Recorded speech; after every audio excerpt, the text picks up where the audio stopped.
ஆமீன் வேதாகம கல்லூரி ஐரோப்பாவில் கடந்த 7 வருஷங்களாக இந்த விதமாக ஒரு சிலர் ஒவ்வொரு பிரதேசத்திலும் வேதாகம கல்லூரியில் அவர்கள் இணைந்தாலும் நாளடைவில் இந்த ஒரு பான சோத்துக்கு ஒரு சோறு பதம் என்கிற மாதிரி பைபிள் ஸ்கூலில் படிக்கின்ற இந்த சோற்று மணிகள் ஒவ்வொன்றும் ரொம்ப பதமான மணிகளாக அமைவதனால் அவர்கள் வெளியில் போய் தாங்கள் படித்த காரியங்களை மற்றவர்களோடு பகிர்ந்து கொள்ளும்போது மற்றவர்களும் கவரப்பட்டு வருகின்றார்கள்.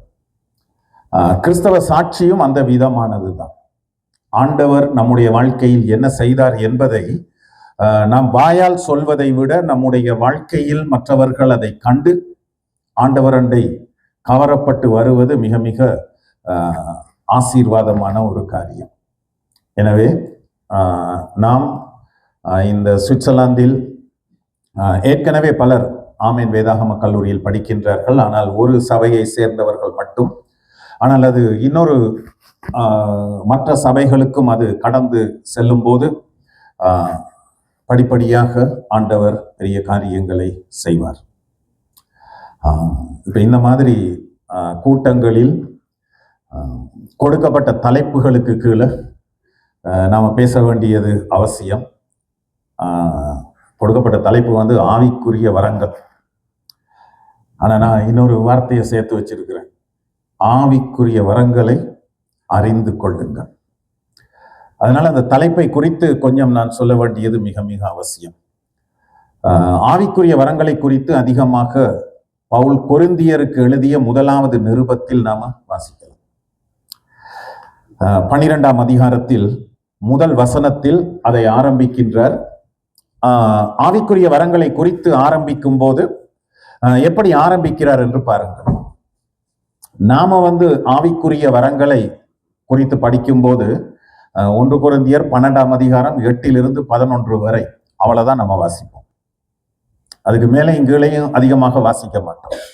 ஆனால் ஆவிக்குரிய வரங்களை குறித்து பவுல் என்ன சொல்கிறார் என்பதை முழுமையாக சரியாக அறிந்து கொள்வதற்கு முழு அதிகாரத்தையும் வாசிக்க வேண்டும். எப்படி தொடங்குகிறார் என்று பாருங்கள். 12ஆம் அதிகாரம் 1 வசனத்தில், அன்றியும் சகோதரரே, ஆவிக்குரிய வரங்களை குறித்து நீங்கள் அறியாதிருக்க எனக்கு மனதில்லை. அதனாலதான் என்னுடைய தலைப்பு எப்படி இருந்தது? ஆவிக்குரிய வரங்களை அறிந்து கொள்ளுங்கள். பவுல் யாருக்கு இப்படி சொல்கிறார் என்று பார்த்தால் நாம் ஆச்சரியப்படுவோம். யாருக்கு சொல்கிறார்? 1 கொரிந்தியர் 1ஆம் அதிகாரம் 7ஆம் வசனத்தில் அவர்களை குறித்து சொல்லும் போது, அப்படியே நீங்கள் யாதொரு வரத்திலும் குறைவில்லாதவர்களாய் இருக்கிறீர்கள் என்று சொல்கிறார்.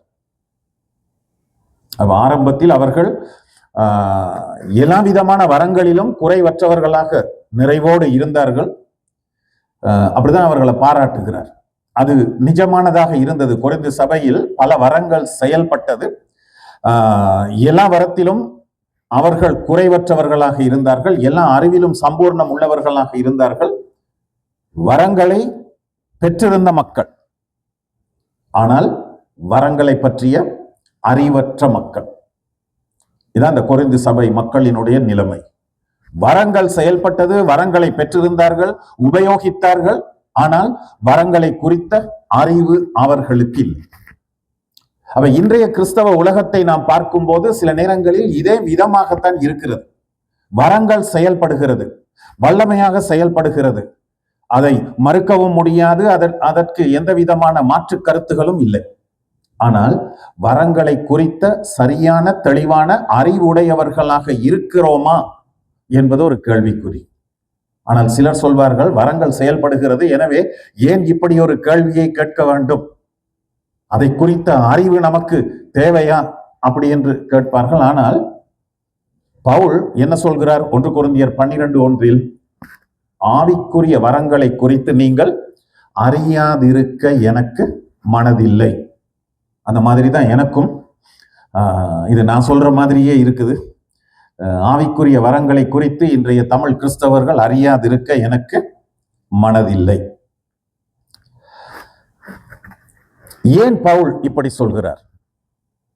யாதொரு வரத்திலும் குறைவில்லாதவர்களாய் இருந்த கொரிந்து சபை மக்கள் ஆவிக்குரிய வரங்களை குறித்து அறியாதவர்களாக இருந்தார்கள். அதற்கு 1-2 காரணங்கள் இருந்தது. 3 காரணங்கள். ஒன்று, தங்களுக்கு கிடைத்த வரம் மட்டுமே ஆவிக்குரிய வரம் என்னும் பெருமிதமான ஒரு எண்ணம். இப்ப அங்க இருந்த மக்கள், இப்ப நீங்க 14ஆம் அதிகாரத்தை வாசிக்கும் போது 1 கொரிந்தியர் உங்களுக்கு தெளிவாக தெரியும். தீர்க்க தரிசன வரத்தை குறித்தும் அந்நிய பாஷை வரத்தை குறித்தும் பவுல் எழுதுகிறார். அங்கு அது குழப்பத்தை ஏற்படுத்திய வரங்களாக இருந்தது. அந்நிய பாஷை வரத்தை பெற்றவர்கள் நினைத்தார்கள் தங்களுக்கு கிடைத்திருக்கின்ற வரம்தான் உண்மையான வரம், இதை நாங்கள் பெற்றுவிட்டோம் என்பதனால் நாங்கள் ஆவிக்குரியவர்கள். இந்த வரத்தை பெறாதவர்கள் வெறுமனே தீர்க்க தரிசனம் உரைத்துக் கொண்டிருக்கிறார்கள், ஆனால் அவர்கள் ஆவிக்குரியவர்கள் அல்ல என்று நினைத்தார்கள். இதே விதமாக தீர்க்க தரிசன வரத்தை பெற்றவர்கள் என்ன நினைத்தார்கள்? நாங்க தான் சரியான வரத்தை பெற்றிருக்கிறோம். அப்ப இப்படி தங்களுக்கு கிடைத்த வரத்தை குறித்த ஒரு பெருமிதமான எண்ணம் அங்குள்ள மக்களுக்கு இருந்ததனால் அவர்கள் ஆவிக்குரிய வரங்களை பெற்றிருந்தும் அந்த வரங்களை குறித்து சரியான அறிவற்றவர்களாக இருந்தார்கள். அப்ப இது முதலாவது காரணம். 2வது காரணம், போலி வரங்களும் உள்ளன என்பதை அறியாத பரிதாபமான நிலை. இப்ப தீர்க்க தரிசன வரம் இருக்கிறது, நிஜமான வரம் இருக்குது, பரிசுத்த ஆவியானவர் கொடுக்கிற வரம் இருக்கு. அதே சமயம் பிசாசினால் வருகிற போலியான பொய்யான வரமும் இருக்குது. அப்ப இன்றைய கிறிஸ்தவ உலகமும் கிட்டத்தட்ட இதே விதமாகத்தான் இருக்கிறது. என்னது? வரங்கள் எல்லாமே நிஜமான வரங்கள், அவற்றில் எந்த விதமான போலிகளும் இல்லை என்ற ஒரு எண்ணம் இருக்கிறது. கிறிஸ்தவர்கள் எப்படி நிஜமான கிறிஸ்தவர்கள் இருக்கிறார்கள், போலி கிறிஸ்தவர்கள் இருக்கிறார்கள், அதே விதமாக வரங்களிலும் என்ன இருக்கிறது? போலி வரங்களும் இருக்கிறது. ஆவியானவர் தருகிற வரங்களும் இருக்கிறது, பிசாசு கொண்டு வருகிற வரங்களும் இருக்கிறது. அப்ப இந்த விதமான ஒரு எண்ணம் இருந்தது. 3வது காரணம், வரங்களை குறித்து வேதாகமம் என்ன போதிக்கின்றது என்பதை குறித்த சரியான தெளிவற்ற தன்மை காணப்பட்டது. இது கொரிந்து சபையில் இருந்த நிலைமை. கிட்டத்தட்ட இதே விதமான நிலைமைதான் இன்றைக்கும் பல இடங்களில் இருக்கிறது. அதனாலதான் நான் என்ன சொல்கிறேன், ஆவிக்குரிய வரங்களை நாம அறிந்து கொள்ள வேண்டும். இப்ப இந்த ஆவிக்குரிய வரங்களை குறித்து அறிந்து கொள்ளும் போது 3 விஷயங்கள் இன்னைக்கு நாம பார்க்க போகிறோம். ஒன்று, ஆவிக்குரிய வரங்களின் அர்த்தம். அதாவது வரங்கள் என்றால் என்னது, ஆவிக்குரிய வரங்களின் அளவு, அதாவது மொத்தம் எத்தனை வரங்கள் இருக்கு. சரி, இப்ப நான் உங்ககிட்ட கேட்கிறேன், எத்தனை வரங்கள் இருக்கு? மொத்தம் எத்தனை வரங்கள் இருக்கு? கொஞ்சம் சந்தேகமா இருக்குதுன்னு. ஒண்ணு என்னன்னு கேட்டா எல்லாரும் டக்குன்னு சொல்லிடுவோம், 2ன்னு நமக்கு தெரிஞ்சதுனால. ஆனால் ஆவிக்குரிய வரங்கள் எத்தனை இருக்கிறது என்பது நமக்கு கொஞ்சம் தெரியாம இருக்குது. அப்ப அதனால அது எத்தனை இருக்கு அப்படின்னு நம்ம பார்ப்போம். ஆவிக்குரிய வரங்களின் அனுபவம். இப்ப இந்த ஆவிக்குரிய வரங்களை குறிப்பிடுவதற்கு புதிய ஏற்பாட்டில் பல சொற்கள் உபயோகிக்கப்பட்டிருக்கிறது. கிரேக்கத்திலும் வித்தியாசமான சொற்கள் உபயோகிக்கப்பட்டிருக்கிறது, தமிழிலும் அதை வித்தியாசமாக மொழிபெயர்த்திருக்கிறார்கள். அந்த சொற்கள் வித்தியாசமாக இருப்பதற்கு காரணம் வரத்தினுடைய தன்மை, உபயோகம் இவற்றை நமக்கு தெளிவுபடுத்தி காண்பிப்பதற்காக வித்தியாசமான சொற்கள் உபயோகிக்கப்பட்டிருக்கிறது. அதே சமயம் சில இடங்களில் வரங்களினுடைய பெயர்கள் சொல்லப்பட்டிருக்கிறது, வேறு சில இடங்களில் அந்த வரங்களை பெற்றவர்களை குறித்து சொல்லப்பட்டிருக்கு. அதாவது தீர்க்க தரிசன வரம் அப்படின்னு சில இடத்துல இருக்கும், சில இடத்துல தீர்க்கதரிசி அப்படின்னு இருக்கும். அப்ப அந்த தீர்க்க தரிசன வரத்தை பெற்றவன் தான் யார்? தீர்க்கதரிசி. இந்த 5 வகையான ஊழியத்தை குறித்து எபேசியரில் பார்க்கிறோம் தானே. அந்த 5 வகையான ஊழியங்களை உடையவர்களுக்கு என்ன இருக்கும்? அந்த வரங்கள் இருக்கும். அப்ப இந்த வரங்களை குறித்த சொற்கள் அவற்றை குறித்தெல்லாம் நாம பார்க்க போகிறோம். 1 கொரிந்தியர் 12ஆம் அதிகாரத்தில் மட்டும் 1, 2, 3, 4, 5 சொற்கள் உபயோகிக்கப்பட்டிருக்கிறது. 12ஆம் அதிகாரம் 1ஆம் வசனத்தில் நியூமேட்டிகான் அப்படி ஒரு சொல் கிரேக்கத்தில் உபயோகித்திருக்கிறார்கள். தமிழில் அதை ஆவிக்குரிய வரங்கள் என்று மொழிபெயர்த்திருக்கிறார்கள். 12ஆம் அதிகாரம் 4ஆம் வசனத்தில் கரிஸ்மெட்டான் என்ற ஒரு சொல் இருக்கிறது, வரங்கள் என்று மொழிபெயர்த்திருக்கிறார்கள். வரங்களை குறிப்பிடுவதற்கு 1 கொரிந்தியர் 12ஆம் அதிகாரம் 5ஆம் வசனத்தில் ஊழியங்கள் என்ற ஒரு சொல் இருக்கிறது. பிறகு 12ஆம் அதிகாரம் 6ஆம் வசனத்தில் எனர்ஜிமெட்டோன் அப்படி ஒரு சொல் இருக்கு, தமிழ்ல கிரியைகள் என்று மொழிபெயர்த்திருக்கிறார்கள். 7ஆம் வசனத்தில் பனாரோசிஸ் என்ற ஒரு சொல் இருக்குது, ஆவியினுடைய அணுக்கிரகம். அப்ப இந்த மாதிரி ஆவிக்குரிய வரங்கள், ஊழியங்கள், கிரியைகள், ஆவியினுடைய அணுக்கிரகம் என்று வித்தியாசமான சொற்கள் உபயோகிக்கப்பட்டிருக்கிறது. நீங்க இதெல்லாம் பாத்தீங்கன்னா வரங்களை குறித்து எழுதப்பட்டுள்ள 1 கொரிந்தியர் 12ஆம் அதிகாரத்தில் தான் இவைகள் இருக்கிறது. இப்ப இந்த ஒவ்வொரு சொல்லினுடைய அர்த்தமும் என்ன என்பதை நாம அறிந்து கொள்ளணும். முதலாவது சொல் என்னது? நியூமேட்டிகான். நியூமேட்டிகான் என்று சொன்னால் ஆவிக்குரியது. ஆவிக்குரியது. ஆனா அந்த மூலமொழியில வரங்கள் என்ற சொல் அந்த இடத்துல இல்லை. ஆனா மொழிபெயர்ப்புகளில் சும்மா ஆவிக்குரியதுன்னா என்னது ஏதுன்னு தவறான ஒரு அர்த்தத்தை கொடுத்து விடும், இல்லை என்றால் புரிந்து கொள்ள மாட்டார்கள் என்பதற்காக ஆவிக்குரிய வரங்கள் என்று மொழிபெயர்த்திருக்கிறார்கள். அதே சமயம் நமக்கு நன்றாக தெரியும், இந்த முழு அதிகாரத்திலும் ஆவிக்குரிய வரங்களை குறித்து பவுல் எழுதுகிறார். இதே சொல் 1 கொரிந்தியர் 14ஆம் அதிகாரம் 1 வசனத்தில் இருக்குது, தமிழ்ல ஞான வரங்கள் அப்படின்னு மொழிபெயர்த்திருக்கிறார்கள். அப்ப ஆவிக்குரியது அப்படின்னு சொல்லும் போது இந்த வரங்கள் பரிசுத்த ஆவியானவரினால் செயல்படுகின்றவைகள் என்ற அர்த்தத்தில் நியூமேட்டிகான் என்ற கிரேக்க சொல் உபயோகிக்கப்பட்டிருக்கு. அப்ப ஒரு வரம் என்றால் என்னது? அது ஆவிக்குரிய வரம் என்று நாம் ஏன் சொல்கிறோம்? அது இயற்கையாக நம்முடைய திறமைகளினால் நாம் செய்கிற காரியம் அல்ல. நமக்குள் வாசமாக இருக்கிற பரிசுத்த ஆவியானவர் செயல்படுவதனால் நடைபெறுகிற ஒரு காரியம் தான் என்னது? ஆவிக்குரியது. அப்ப இந்த வரங்கள் ஆவியானவர் நமக்கு தருகிறார், அவற்றை ஆவியானவரே என்ன செய்கிறார்? செயல்படுத்துகிறவராக இருக்கின்றார். அப்ப ஆவிக்குரிய வரங்கள் பரிசுத்த ஆவியானவரினால் செயல்படுகின்றவைகள். இப்ப இந்த பனாரோசிஸ் என்ற சொல் ஆவியின் அனுக்கிரகம் அப்படின்னு மொழிபெயர்த்திருக்கிறார்கள். ஆனால் அதனுடைய அர்த்தம் என்னன்னு சொன்னால் வெளிப்படும் செயல். இங்கிலீஷ்ல மேனிஃபெஸ்டேஷன் என்ற சொல்லை உபயோகிப்பார்கள். Manifestation of the Holy Spirit, அதாவது பரிசுத்த ஆவியானவர் வெளிப்படுகிறார், செயல்படுகிறார். உண்மை, அந்த செயல் வெளிப்படுகிறது, ஒரு மனிதனுக்கூடாக வெளிப்படுகிறது. அதான் ஆவியின் அனுக்கிரகம்னு தமிழ்ல போட்டாங்க. அப்ப ஆவிக்குரிய வரங்கள் செயல்படும் போது ஆவியானவர் வெளிப்படுகிறார் அப்படின்னு அர்த்தம். அந்த வரங்களுக்கூடாக ஆவியானவர் வெளிப்படுகிறார் என்று அர்த்தம். ஊழியங்கள் என்ற ஒரு சொல்லும் உபயோகிக்கப்பட்டிருக்கு. ஏனென்று சொன்னால் இந்த ஆவிக்குரிய வரங்களை நாம் என்ன செய்யணும்? ஊழியத்தில் உபயோகிக்க வேண்டும். வரங்கள் கொடுக்கப்பட்டதே என்னத்திற்காக? ஊழியத்தில் உபயோகிக்கப்படுவதற்காக அவைகள் கொடுக்கப்பட்டதே தவிர நம்முடைய தனிப்பட்ட வாழ்க்கையின் முன்னேற்றத்திற்காகவோ நலத்திற்காகவோ அது கொடுக்கப்படவில்லை. அதனால நீங்க புரிஞ்சு கொள்ளணும்.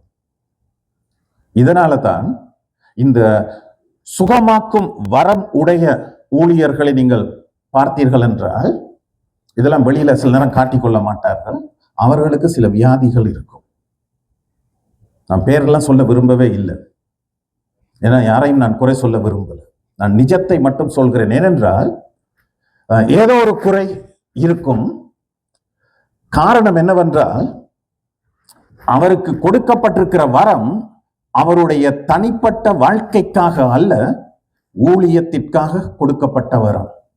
இயேசு பாருங்கள், என்றைக்காவது ஒரு நாள் தன்னுடைய தனிப்பட்ட தேவைக்காக தன்னுடைய வல்லமையை அவர் உபயோகிக்கவில்லை. பவுலும் அந்த விதமாக உபயோகிக்கவில்லை. தன்னுடைய மாம்சத்தில் இருந்த முள் நீக்கப்படுவதற்காக அவர் என்ன செய்கின்றார்? 3 தடவைகள் ஜெபிக்கின்றார். ஆண்டவர் பதில் கொடுத்து விட்டார். என் கிருபை உனக்கு போதும், பலவீனத்தில் என்னுடைய பலன் பூரணமாக விளங்கும். மாம்சத்தில் ஒரு முள். யூதர்கள் தங்களுடைய சரீரத்தில் தொடர்ச்சியாக ஒரு வேதனையை தருகின்ற ஒரு வியாதியை குறிப்பிடுவதற்கு மாம்சத்தில் ஒரு முள் இருக்கு அப்படின்னு சொல்லுவாங்க. அது அவர்களினுடைய மொழி வழக்கு. எனவே அவருக்கு ஒரு வியாதி இருந்தது. ஆனால் அவர் மூலமாக நிறைய பேர் சுகம் பெற்றார்கள். அப்ப ஆவிக்குரிய வரங்கள் எதற்காக கொடுக்கப்படுகிறது? ஊழியத்திற்காக கொடுக்கப்படுகிறது.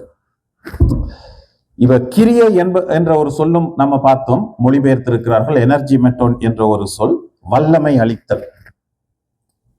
அதாவது பரிசுத்தாவியானவரினுடைய வல்லமையினால் அவைகள் செயல்படுகின்றது. இந்த எல்லா சொற்களையும் ஒன்றாக சேர்த்து பார்த்தால் ஆவிக்குரிய வரம் என்றால் என்ன என்பதை நாம் அறிந்து கொள்ளலாம். அது பரிசுத்தாவியானவரினால் செயல்படுகிற ஒரு காரியம், அவருடைய வல்லமை வெளிப்படுகிற ஒரு காரியம், ஊழியத்திற்காக கொடுக்கப்படுகிறது தான் என்னது? ஆவிக்குரிய வரம். இப்ப இங்கிலீஷ்ல கிஃப்ட்ஸ் அப்படின்னு ஒரு சொல்லை போட்டிருக்கிறார்கள். கிஃப்ட்னா என்னது இங்கிலீஷ்ல? பரிசு. அது ஏன் அப்படி போட்டார்கள் என்றால், ஆவியானவர் நமக்கு தருகின்ற ஒரு பரிசு. வழக்கமாக நமக்கு பரிசுகள் கிடைத்தால் நாம நம்முடைய பிரயோஜனத்திற்காக உபயோகித்துக் கொள்வோம். ஆனால் ஆவிக்குரிய வரங்கள் பரிசுத்த ஆவியானவரினால் நமக்கு ஒரு வரமாக தரப்படுகிறது. ஆனால் எதற்காக தரப்படுகிறது? மற்றவர்களினுடைய பிரயோஜனத்திற்காக, நம்முடைய பிரயோஜனத்திற்காக அல்ல. அந்த கிஃப்ட்ஸ் என்று மொழிபெயர்க்கப்பட்ட சொல்தான் வரம் என்று இருக்கிறது. 1 கொரிந்தியர் 12:4 கிருபை என்று அர்த்தம் தருகிற ஒரு சொல் அது. காரிஸ் என்பது கிருபை என்று அர்த்தம் தருகிற சொல். அதில்தான் கரிஸ்மெட்டோன் என்ற சொல் வருகிறது. எனவே ஆவிக்குரிய வரங்கள் ஏன் கொடுக்கப்படுகிறது? ஊழியத்திற்காக கொடுக்கப்படுகிறது. இந்த கரிஸ்மெட்டோன் என்ற சொல்லையும் பவுல் உபயோகிக்கிறார். என்னத்திற்காக? அது கிருபை என்று அர்த்தம் தருகிற காரிஸ் என்ற சொல்லிலிருந்து வந்தது. எனவே தேவன் நமக்கு ஒரு வரத்தை கொடுக்கிறார் என்றால் அது ஏதோ நம்முடைய திறமையை பார்த்து, நம்முடைய முயற்சிகளை பார்த்து, செயல்களை பார்த்து நமக்கு கொடுக்கிற காரியம் அல்ல. அவர் நம் மீது கிருபையாக இருப்பதனால் ஆண்டவர் நமக்கு கொடுக்கின்ற ஒரு காரியம்தான் ஆவிக்குரிய வரம். இதை நாம புரிந்து கொள்ளணும். இதை புரிந்து கொள்ளாட்டி நாம் எப்படி இருப்போம்? கிறுக்குத்தனமா செயல்படுவோம். ஆண்டவருடைய கிருபையை நாம் பெற்றிருக்கிறோம். நம்மீது அவர் இரக்கமாக இருக்கிறார். கிருபை என்றால் என்ன அர்த்தம்? நாம் எதை பெறுவதற்கு தகுதியற்றவர்களாக இருக்கிறோமோ, அன்டிசர்வ்ட் மர்சி, தகுதி இல்லாததை பெற்றுக்கொள்வதுதான் என்னது? கிருபை. அப்ப நம்மிடத்தில் ஆண்டவர் ஒரு வரத்தை கொடுத்திருந்தால் அதை நாம பெற்றுக்கொள்வதற்கு எந்த விதத்திலும் நாம் தகுதியானவர்கள் அல்ல. ஆனாலும் ஆண்டவர் நமக்கு கொடுத்திருக்கிறார். அப்ப இந்த வரங்களை குறித்து பவுல் உபயோகிக்கின்ற சொற்கள் ஒவ்வொன்றும் அந்த வரங்களை குறித்து ஒரு குறிப்பிட்ட அளவு தெளிவை நமக்கு கொடுக்கின்றது. வரங்கள் என்றால் என்னது? அதை நாம் எப்படி உபயோகிக்க வேண்டும்? வரத்தை நாம் என்ன விதமான மனநிலையோடு நமக்குள் வைத்திருக்க வேண்டும் என்பதை குறித்தெல்லாம் நாம பார்க்கிறோம். அப்ப ஆவிக்குரிய வரங்கள் பரிசுத்த ஆவியானவரினால் செயல்படுகிறவைகளாகவும் அவருடைய வல்லமையினால் வெளிப்படுகிறவைகளாகவும் இருப்பதனால் இயற்கையாக நமக்கு இருக்கும் திறமைகள், அதாவது தாளந்துகள், ஆவிக்குரிய வரங்கள் இல்லை. அப்படிதானே? இப்ப நீங்க நல்லா பாடுறீங்க, நல்லா கீபோர்ட் வாசிக்கிறீங்க, உங்களுக்கு கொஞ்சம் மனசு கொஞ்சம் அப்செட்டா இருக்கும். ட்ரம் அடிக்கிறீங்க, இதெல்லாம் என்னது? தாளந்துகள், டேலண்ட்ஸ், இயற்கையான திறமைகள்.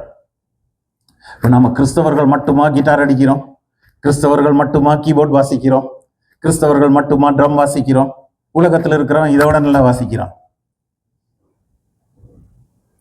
உடனே நாம சொல்லிடக்கூடாது உலகத்துல அதெல்லாம் பிசாசுன்னு, சும்மா எல்லாத்தையும் கண்டம் பண்ணிடக்கூடாது. அது ஒவ்வொரு மனிதனிலும் இருக்கிற இயற்கையான திறமைகள். இப்ப எல்லா மனிதர்களும் தேவனால் சிருஷ்டிக்கப்பட்டவர்கள். அப்போஸ்தலர் 17ஆம் அதிகாரம் 26ஆம் வசனத்தை நீங்கள் வாசித்தீர்கள் என்றால், உலகத்தில் இருக்கிற எல்லா மனிதர்களையும் ஆதாம் ஏவாள் என்கின்ற ஒரு ஜோடியின் மூலமாக உண்டாக்கி உலகெங்கும் அவர்களை பரம்பி வாழச் செய்து அவர்கள் எந்த காலத்தில் எந்த இடத்தில் பிறக்க வேண்டும் என்பதையெல்லாம் தேவனே தீர்மானித்திருக்கிறார். கிறிஸ்தவர்களாகிய நமக்கு என்ன தெரியும்? தேவன் நம்மை சிருஷ்டித்திருக்கிறார் என்பது தெரியும். கிறிஸ்துவை அறியாதவர்களுக்கு அந்த சத்தியம் தெரியாது. ஆனால் அவர்களும் எப்படிப்பட்டவர்கள்? தேவனுடைய சிருஷ்டிகள். இப்ப அப்போஸ்தலர் 17ஆம் அதிகாரத்தில் பாருங்கள்,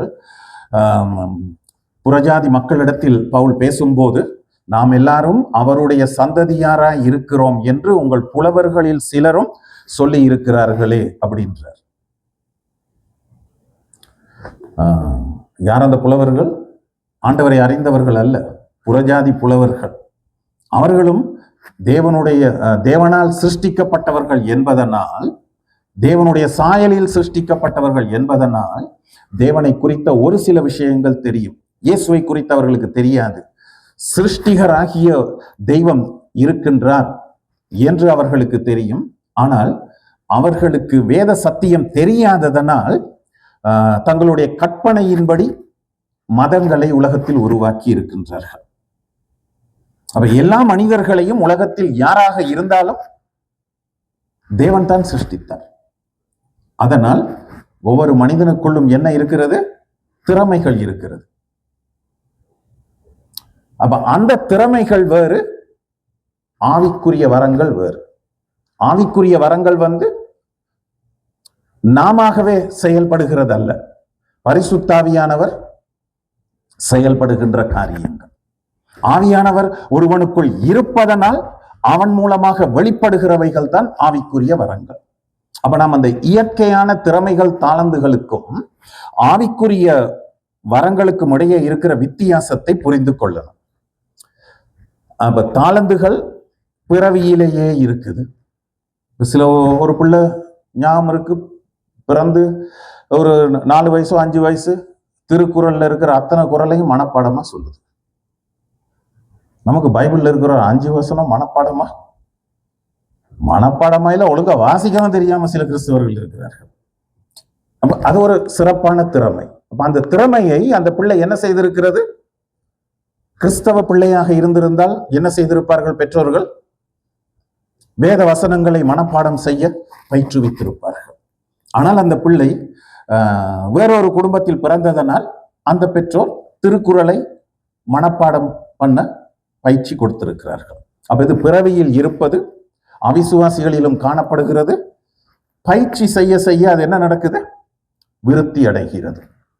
தமிழ்ல சொல்வாங்க தானே, சித்திரமும் கைப்பழக்கம் செந்தமிழும் நாப்பழக்கம். அந்த மாதிரி இந்த மாதிரி வாத்திய கருவிகள் எல்லாவற்றையும் என்ன செய்யலாம்? பயிற்சியினால் வளர்ச்சி அடைய செய்யலாம். அந்த 2 பிள்ளைகளும் கொஞ்சம் மனசுக்கு சங்கடமாக இருக்கும். என்னடா எங்களுக்கு ஆவிக்குரிய வரம் இல்லையா அப்படி இப்படின்ட்டு. இவ்வளவு காலம் ஆவிக்குரிய வரம் இருக்குன்னு தான் ட்ரம்மை போட்டு அடின்னு அடிச்சோங்க. ஆனா இது 2 வித்தியாசமானது. ஆனால் ஒரு ஆனால் இருக்குது. இல்ல, அந்த ஆனால் வாரத்துக்கு முதல்ல இன்னொரு விஷயம். ஆவிக்குரிய வரங்கள் இயேசு கிறிஸ்துவின் சரீரமாகிய சபையின் பக்தி விருத்திக்காக அருளப்படுகிறவைகள். இயற்கையான திறமைகள் சபைக்கு பக்தி விருத்தியை ஏற்படுத்தாது. இன்றைக்கு நிறைய கிறிஸ்தவர்கள் புரிந்து கொள்ளாத காரியம் இது.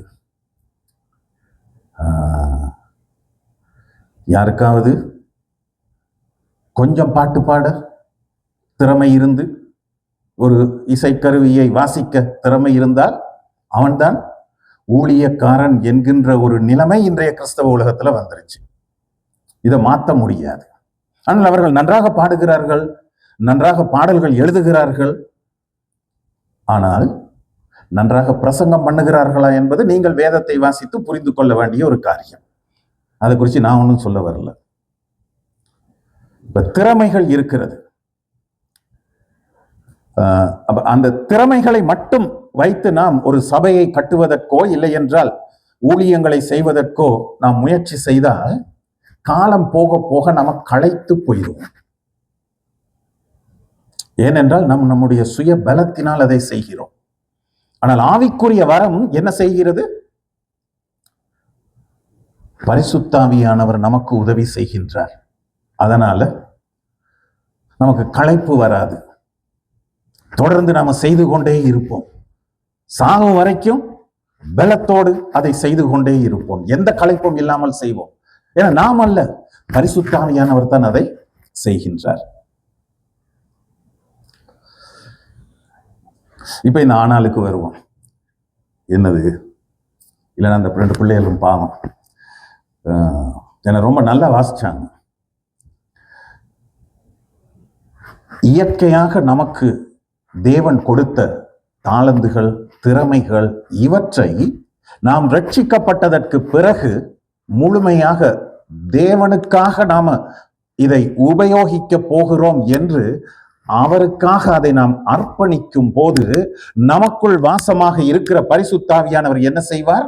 அந்த இயற்கையான தாளந்துகள், திறமைகள் இவற்றையும் அவர் ஆவிக்குரிய வரமாக உபயோகிப்பார்.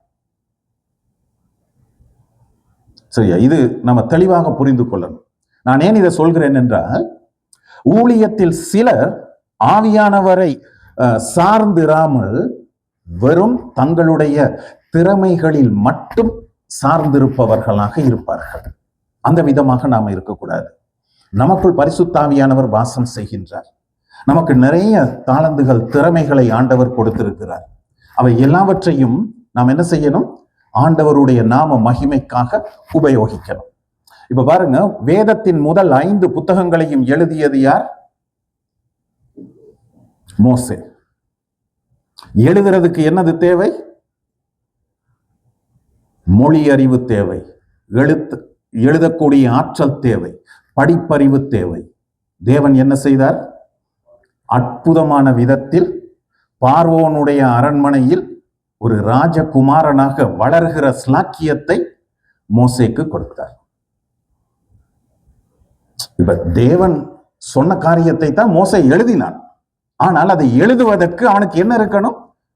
அறிவு இருக்கணும். தேவன் சொல்வதை புரிந்து கொள்ளக்கூடிய ஆற்றல் இருக்க வேண்டும். அதை எழுதுவதற்கு எழுதக்கூடிய ஆற்றல் இருக்கணும். இப்ப இன்றைக்கு பிள்ளைகள் பிறந்தால் அவர்களை நாம் பள்ளிக்கூடம் அனுப்புகிறோம். அது எல்லாரும் பொதுவாக வழக்கமாக செய்கிற ஒரு காரியமாக இருப்பதனால் அதை குறித்து நம்ம ரொம்ப சீரியஸா யோசிக்கிறது இல்லை. ஆனால் பழைய காலத்தில் எல்லாருக்கும் எழுத வாசிக்க தெரியாது. அப்ப மோசேயினுடைய காலத்தில் இஸ்ரவேல் மக்கள் எகிப்தில் அடிமைகளாக இருந்தார்கள். செங்கல் அறுக்கிற அடிமைகளாக இருந்து கட்டிடங்களை கட்டுகிறவர்களாக இருந்தார்களே தவிர எழுத வாசிக்க தெரியாது. அதனால்தான் தேவன் அற்புதமான விதத்தில் மோசேயை எகிப்திய அரண்மனையில் வளரச் செய்கின்றார். பவுல் புதிய ஏற்பாட்டில் அநேக நிருபங்களை எழுதினார். இப்ப இயேசு இந்த உலகத்தில் வாழ்ந்த காலத்திலேயே 12 சீடர்களோடு பவுலையும் சேர்த்திருக்கலாம். ஆனால் தேவன் என்ன செய்கின்றார்? பவுல் எல்லா விதமான கல்வியையும் கற்றுக்கொள்வதற்கான சந்தர்ப்பத்தை, அவகாசத்தை கொடுத்துவிட்டு அதற்கு பிறகு ரட்சிக்கின்றார். ஆனால் பவுல் தன்னுடைய ரட்சிப்பை குறித்து சொல்லும் போது என்ன சொல்கிறார்? தாயின் வயிற்றில் இருந்தது முதல் என்னை பிரித்தெடுத்த தேவன். ஆண்டவர் நம் ஒவ்வொருவருடைய வாழ்க்கைக்கும் சிறப்பான தனிப்பட்ட திட்டத்தை வைத்திருக்கிறார். இதை நாம புரிந்து கொள்ளணும். அதை நாம புரிந்து கொள்ளும் போது தேவன் நம்மை எதற்காக சிருஷ்டித்து இந்த உலகத்தில் என்ன பணியை செய்வதற்காக நம்மை அழைத்தாரோ அதை செய்வதற்கான வரங்கள், வல்லமைகள், தாளந்துகள், திறமைகள் எல்லாவற்றையும் அவர் தருவார். அப்ப இயற்கையாக நமக்கு என்ன திறமை இருக்கிறதோ அத்தனை திறமைகளை என்ன செய்யணும்? நாம் ஆண்டவருக்காக உபயோகிக்கணும். என்னுடைய சபையில் ஒருவர் டீ போடுவார். சரியா? அவர் ஒரு பெரிய பிசினஸ்மேன். ஒரு 4-5 கடைகள் வைத்திருக்கிறார். ஆனா சர்ச்சில் யாரும் அவரை டீ போடுங்கன்னு சொன்னதில்லை. அது அவராகவே போடுறார். நான் வழக்கமா மில்க் டீ, பால் போட்டு டீ குடிக்கிறது இல்லை. ஆனா அவர் ஊத்துற டீ குடிப்பேன். காரணம் என்னன்னா, அவரை போல டீ ஊத்துறதுக்கு தெரியாது. அவர் வராட்டி சபையில் உள்ள நிறைய பேருக்கு மனசுக்கு கொஞ்சம் இதா இருக்கும். இன்னைக்கு டீ நல்லா இருக்காது. அப்ப அவர் இது ஒரு சாதாரணமான காரியம்தான். ஆனால் அந்த காரியத்தையும் அவர் சர்வீஸ் முடிந்து ஆத்மாவை கர்த்தரை ஸ்தோத்திரி சொன்ன உடனே ஒருத்தரோட இருந்து பேச மாட்டார். குடுகுடுன்னு கிச்சன் பக்கம் ஓடிடுவார். ஆனா அதற்கு முதல்ல ஒருத்தர் அந்த பெரிய கெட்டில் இருக்கு, அதெல்லாம் ஒன் பண்ணி வச்சிருவார். ஏன்னா அவர் போற நேரத்துக்கு தண்ணி கொதிச்சுக்கிட்டு இருக்கிற மாதிரி செய்கிறார். அதாவது தங்களுக்கு இருக்கின்ற வரங்கள், திறமைகள் அத்தனையையும் ஆண்டவருக்காக, ஆண்டவருடைய சபையில் அவர்கள் செய்கின்றார்கள். இன்றைக்கு நிறைய பேர் நினைக்கிற காரியம் என்ன மாதிரி, மேடையில முன்னால நின்று மைக்க பிடிச்சு 4 வார்த்தை சொன்னாதான் நாமும் ஒரு ஊழியக்காரர் அப்படின்னு நினைக்கிறோம். ஏன்னா நிறைய பேருக்கு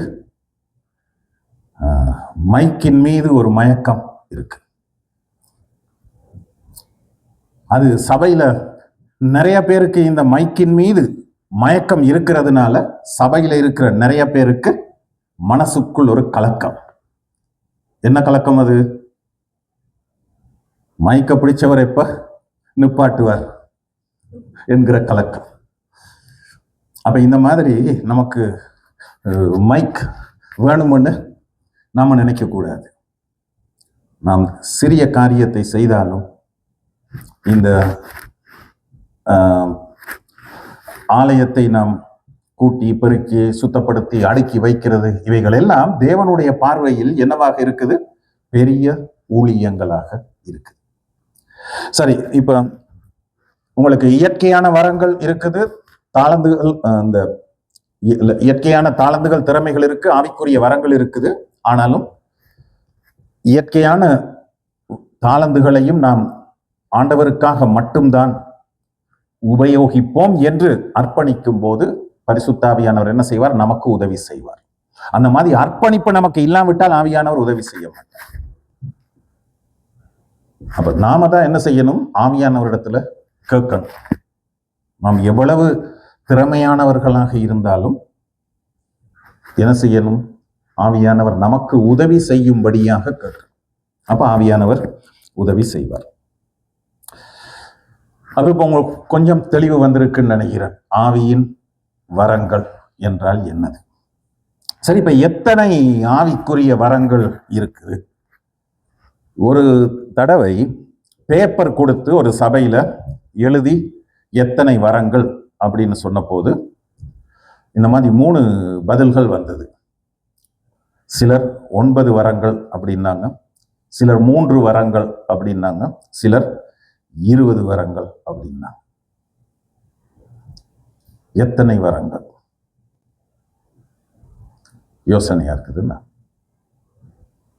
நமக்கு தெரிஞ்சதெல்லாம் ஒன்னே ஒண்ணு, கண்ணே கண்ணுன்னு ஒரே ஒரு வரம். அந்த வரத்தை வச்சு நம்ம என்ன செய்கிறோம்? சாத்துன்னு சாத்தி சில நேரம் சபையும் இழுத்து மூடி சாத்திட்டு போய் சேர்ற மாதிரி நிலைமை வந்துருது. 20க்கும் அதிகமான வரங்கள் இருக்கு. வரங்களை குறித்து 1 கொரிந்தியர் 12ஆம் அதிகாரம் 8 - 10 வரைக்கும் 9 வரங்களை குறித்து வாசிக்கிறோம். ஆனால் அதே அதிகாரத்தில் 28ஆம் வசனத்திலிருந்து 30ஆம் வசனம் வரைக்கும் வாசிக்கும் போதும் ஒரு சில வரங்களை குறித்து நம்ம வாசிக்கின்றோம். அந்த முதல் பட்டியலில் 8 - 10 வரைக்கும் உள்ள பகுதியில் இல்லாத ஒரு சில வரங்களை குறித்து அடுத்த பகுதியில் இருக்குது. எபேசியர் 4ஆம் அதிகாரம் 11ஆம் வசனத்திலும் ஒரு சில வரங்களை குறித்து சொல்லப்பட்டிருக்கிறது. ரோமர் 12ஆம் அதிகாரம் 6 to 8 வரைக்கும் ஒரு சில வரங்கள் இருக்கிறது. 1 பேதுரு 4ஆம் அதிகாரம் 11ஆம் வசனத்திலும் என்ன இருக்குது? வரங்களை குறித்து சொல்லப்பட்டிருக்கு. இப்ப நிறைய வரங்கள் இருக்குது. இப்ப இந்த லிஸ்ட பாத்தீங்கன்னு சொன்னா இது 1 கொரிந்தியரில் உள்ள வரங்கள். 1 கொரிந்தியர் 12 8 to 10 வரைக்கும் உள்ளது அந்த பக்கத்துல இருக்குது. 28 to 30 வரைக்கும் உள்ள வரங்கள் இந்த பக்கத்துல இருக்குது. சில வரங்களுக்கு கீழே கோடு போட்டிருக்கிறேன். ஏன் கோடு போட்டிருக்குன்னு பாருங்க.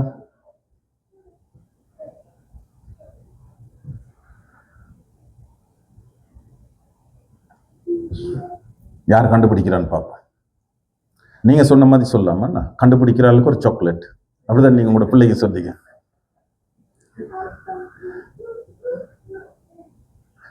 ஏன் ஒரு சில வரங்களுக்கு கீழே நான் கோடு போட்டிருக்கிறேன். இப்ப நம்ம என்னத்தை குறிச்சு பார்க்கிறோம்? எத்தனை வரங்கள் இருக்கு அப்படின்னு பார்க்கிறோம். இப்ப சொல்லுங்க, ஆவிக்குரிய வரங்களை குறித்து நீங்கள் அறியாது இருக்க எனக்கு மனதில்லை. இல்ல என்னது? கோடு இல்லாத வரங்கள் 2 பட்டியல்லையும் இருக்கு பாருங்க. குணமாக்கும் வரங்கள் அங்கேயும் இருக்கு, இங்கேயும் இருக்கு. அற்புதங்களை செய்தல் அங்கேயும் இருக்கு, இங்கேயும் இருக்கு. தீர்க்க தரிசனம் அதுலயும் இருக்கு, இங்க தீர்க்கதரிசி அப்படின்னு இருக்கு. பற்பல பாஷைகளை பேசுதல், பலவித பாஷைகள் அப்படின்னு அங்க இருக்கு. வியாக்கியானம் இங்கேயும் இருக்கு. ஆனால் ஞானமாய் பேசுதல் இந்த பட்டியல்ல இல்ல. அறிவை உணர்த்துதல் இதுல இல்ல.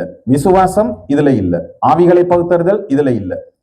ஆளுகை அங்க இல்ல. ஊழியங்கள் அதுல இல்ல. போதகர் அதுல இல்ல. அப்போஸ்தலர் அதுல இல்ல.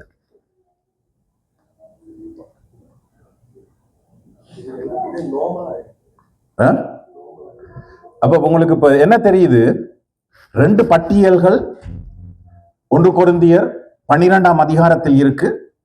வரங்களை எழுதி பார்க்கும் போது வழக்கமான 9 வரத்துக்கும் அதிகமாக இருக்குது. புரியுதா அது? சரி, இப்ப இங்க ஏன் கோடு போட்டிருக்குன்னு உங்களுக்கு புரியுமா? இப்ப அந்த பக்கத்துல இருக்கிறது இந்த 2 பட்டியல்கள்லையும் இருக்கிற அத்தனை வரங்களையும் எண்ணி பார்க்கும்போது எத்தனை வந்திருக்கு? மொத்தம் 13. அந்த 13ஓடு இதுல சுவிசேஷகர் அங்க இல்ல, மேய்ப்பர் அங்க இல்ல, உதவி செய்தல் அங்க இல்ல. அப்ப மொத்தம் இன்னும் 3 வரங்கள் வந்திருக்கு. அப்ப 13 3 16. பிறகு இங்கால ரோமர் 12 6 8 புத்தி சொல்லுதல், பகிர்ந்து கொடுத்தல். அடுத்து இந்த முதலாளின்னு ஒண்ணு போட்டு வச்சிருக்கிறான். அது ஏன் அப்படி போட்டாங்கன்னு தெரியல. வேதத்தை மொழிபெயர்த்தவர்கள் இங்கிலீஷ் பைபிள்ல பாத்தீங்கன்னா அட்மினிஸ்ட்ரேட்டர் அப்படின்னு இருக்கு. நிர்வாகிகள், சபையை நிர்வகிக்கிறவர்கள், அவர்களுக்கு என்னது தேவை? ஆவிக்குரிய வரம் தேவை. ஒரு சுவாரஸ்யமான விஷயம் இது கிட்டத்தட்ட ஒரு 30-35 வருஷத்துக்கு முதல்ல நான் அறிந்த விஷயம். ஒரு சபையில காணிக்கை எண்ணுவதற்கு ஒரு அக்கவுண்டன்ட் போட்டிருந்தாங்க. சரியா? அவருக்கு தான் காசுக்கு பொறுப்பு. அவர் இப்படி நல்ல கோட்லாம் போட்டு வருவார். சரியா? காசு எண்ணும் போது அவர் என்ன செஞ்சிருக்கிறார்? நீண்ட காலமாக இந்த 100 ரூபாய் நோட்லாம் வந்ததுன்னா அதை எப்படியாவது இங்க உள்ளுக்கு சொருவிடுவார். அங்க என்ன கம் ஒட்டி வச்சிருந்தாரு தெரியாது. அந்த அளவு குயிக்கா அதெல்லாத்தையும் உள்ள போட்டுட்டு சர்ச்சுக்கு காட்டுற கணக்கு கொஞ்சமா இருக்கும். பல நாள் திருடன் ஒரு நாள் பிடிபடுவான் என்ற மாதிரி அவர் ஒரு நாள் பிடிபட்டார். அப்பதான் தெரிஞ்சது பல வருஷங்களாக இவர் என்ன செய்திருக்கிறார். இவர் அக்கவுண்டன்ட், என்ன நல்ல கணக்கு எழுதுறவர். அதனால சபைக்கு நல்ல கணக்கு காட்டிட்டார். அவ இங்கு இயற்கையான திறமை, படிப்பு, அறிவு இவற்றை உடைய ஒருவரை ஒரு குறிப்பிட்ட பணியில கொண்டு போய் போட்டதுனால சபையினுடைய நிதியை தவறாக உபயோகித்திருக்கிறார். அப்ப அதனாலதான் நமக்கு ஆவிக்குரிய வரங்களில் இருக்கிற ஒண்ணு என்னது, வேற மொழிபெயர்ப்புகள்ல ஆளுகை அப்படின்னு போட்டிருக்கிறாங்க, அட்மினிஸ்ட்ரேஷன், சபையை நிர்வகிக்கின்ற வரம். பிறகு 1 கொரிந்தியர் 7 பார்த்தீங்கன்னா பிரம்மச்சாரியம் அப்படியும் ஒரு வரம் இருக்கு, நமக்கு ரொம்ப பிரமிப்பூட்டுகிற விதமாக. அது வாசிப்போம், அந்த வசனத்தை வாசிக்க யாராவது இல்லை, நான் சும்மா சொன்னா ஏதோ நான் பைபிள்ல இல்லாததை சொல்றேன்னு நினைச்சிருவீங்க. எல்லா மனுஷரும் என்னை போலவே இருக்க விரும்புகிறேன், ஆகிலும் அவனவனுக்கு தேவனால் அருளப்பட்ட அவனவனுக்குரிய வரம் உண்டு, அது ஒருவனுக்கு ஒரு விதமாயும் மற்றொருவனுக்கு வேறு விதமாயும் இருக்கிறது. சரி, இப்ப பவுல் அங்க என்ன சொல்றார், ஒவ்வொருத்தருக்கும் ஒவ்வொரு வரம் இருக்கு, ஒருவனுக்கு ஒரு மாதிரியும் மற்றவனுக்கு வேற மாதிரியும் இருக்கு. இப்ப நாம இந்த வசனத்தை மட்டும் தனியா எடுத்தா என்ன யோசிப்போம், இந்த 1 கொரிந்தியர் 12ஆம் அதிகாரம் 8 இருக்கிற மாதிரி ஒரு வரம் அப்படின்னு நினைப்போம். ஆனா மேலையும் கீழையும் உள்ள வசனங்களை வாசித்து பார்த்தால்தான் நமக்கு என்ன புரியும், இது திருமணம் முடிக்காமல் இருப்பதற்கான ஆற்றலை கொடுக்கின்ற ஒரு வரம். எல்லா மனிதரும் என்னை போல இருக்க விரும்புகிறேன், அந்த நிருபத்தை எழுதும் போது பவுல் மனைவி இல்லாதவராக இருந்தார். சரியா, அதனால்தான் 9ஆம் அதிகாரத்தில் சொல்கிறார், மற்ற அப்போஸ்தலர்களும் கேபாவும் செய்கிற மாதிரி மனைவி எனப்பட்ட ஒரு சகோதரியை கூட்டிக் கொண்டு திரிவதற்கு எனக்கும் பர்னபாவுக்கும் மட்டும்தான் அதிகாரம் இல்லையா அப்படின்னு கேட்கிறார். பவுல் ஏற்கனவே ஆலோசனை சங்கத்தில், எருசலேம் ஆலோசனை சங்கத்தில் இருந்ததுனால அவர் திருமணம் முடித்திருக்க வேண்டும் என்ற ஒரு கருத்து இருக்குது. ஏனென்றால் திருமணம் முடித்தவர்களை மட்டும்தான் யூத ஆலோசனை சங்கத்தில் ஒரு அங்கத்தினராக சேர்த்துக் கொள்வார்கள். அவர்களுடைய நம்பிக்கை என்னன்னு சொன்னா, திருமணம் முடிச்ச ஆட்களுக்கு தான் ரொம்ப ஞானம் இருக்குன்னு. ஆனா அது ஒரு வகையில உண்மைத்தானே, யோசித்து பாருங்க. கல்யாணம் கட்டுறதுக்கு முதல்ல எல்லாமே தெரியும் அப்படின்னு நினைச்சுக்கிட்டு போவோம், கல்யாணத்துல அதுக்கு பிறகுதான் என்ன தெரியும், உனக்கு ஒண்ணுமே தெரியாதுன்றத நீங்கள் யாரை திருமணம் முடித்திருக்கிறீர்களோ அவர்கள் உங்களுக்கு முதல்ல காண்பிப்பார்கள். நீங்க புரிஞ்சு கொள்ளனா பிறகு என்ன செய்வார்கள், கத்தி காண்பிப்பார்கள். முதல்ல செயலில் காண்பிப்பார்கள், பிறகு சத்தம் போட்டு காண்பிப்பார்கள். அப்ப அதனால நாம ஒண்ணுமே தெரியாதுன்னு இருக்கிறது குடும்பத்துல வர நிறைய பிரச்சனைகளை தீர்ப்பதற்கு இலகுவான வழி. இப்ப கொஞ்சம் இதை பத்தி சொன்னனால இன்னொரு உதாரணம் சொல்ல நான் விரும்புகிறேன். எல்லா பெண்களுக்கும் ஒரு டீச்சர் ஆகணும்ன்ற ஒரு ஆசை சிறு வயதுல இருந்தே இருக்குமா. அதாவது மற்றவங்களுக்கு என்னத்தையாவது சொல்லிக் கொடுக்கணும். சிலர் என்ன பண்ணுவாங்க, ஒரு மாதிரி படிச்சு பாஸ் பண்ணி ஒரு ஸ்கூல்ல டீச்சர் ஆகிடுவாங்க. சிலர் சபையில பாஸ்டரை பிரசங்கம் பண்ண விடாம அவங்களே போதிச்சு அந்த ஆசையை தீர்த்து கொள்வாங்க. ஆனா எல்லாருக்கும் அந்த மாதிரி நிலைமை வராது. ஸ்கூல் டீச்சரும் இல்லை, சர்ச்லையும் இல்லை, சண்டே ஸ்கூல் டீச்சர் கூட நமக்கு கொடுக்க மாட்டேங்கிறாங்களே. கடைசியில அவங்களுக்கு கிடைக்கிற பரிதாபத்துக்குரிய ஒரே ஒரு ஜீவன் அவர்களினுடைய கணவன். அதனால கணவனுக்கு போதிச்சுக்கிட்டே இருப்பாங்க. குடும்பத்துல சந்தோஷமா இருக்கணும்னா நாங்களும் தஞ்சாவூர் பொம்மை மாதிரி தலையாட்டிக்கிட்டு பேசாம இருந்துட்டா நிம்மதியா போயிடலாம், நமக்கே அம்புன்னு. சரி, அது வேற விஷயம். நம்ம பிறகு ஒரு நாள் குடும்பத்தை குறித்து நம்ம பார்ப்போம். அப்ப இந்த மாதிரி நிறைய வரங்கள். அப்ப இந்த வரங்கள் எல்லாவற்றையும் சேர்த்தால் அங்க 16 வரம், இதுல 17, 18, 19 இதையும் சேர்த்தா 20 வரம். இப்ப புரியுது தானே, மொத்தம் 9 வரங்கள் அல்ல 20 வரங்கள் இருக்குது. இப்ப இந்த வரங்களை குறித்து இன்னும் ஒரு சில காரியங்களை பவுல் சொல்கிறார். 4ஆம் வசனத்தில் வரங்களில் வித்தியாசங்கள் உண்டு, எல்லாம் ஒரே மாதிரி இல்லை, வித்தியாசமான வரம். 20 வரங்கள் பார்த்தீங்க, அப்ப எல்லாமே வித்தியாசமான வரங்கள். பிறகு 11ஆம் வசனத்துல பவுல் சொல்கிறார், இவைகளை எல்லாம் அந்த ஒரே ஆவியானவர் நடப்பித்து தமது சித்தத்தின்படியே அவனவனுக்கு பகிர்ந்து கொடுக்கிறார். அப்ப வரத்தை இப்ப நாம சில வரங்களை விரும்புவோம், வாஞ்சிப்போம். ஆனாலும் நமக்கு கிடைக்கின்ற வரங்கள் பரிசுத்தாவியானவரினுடைய சித்தத்தின்படி நமக்கு கிடைக்கின்ற வரங்கள்.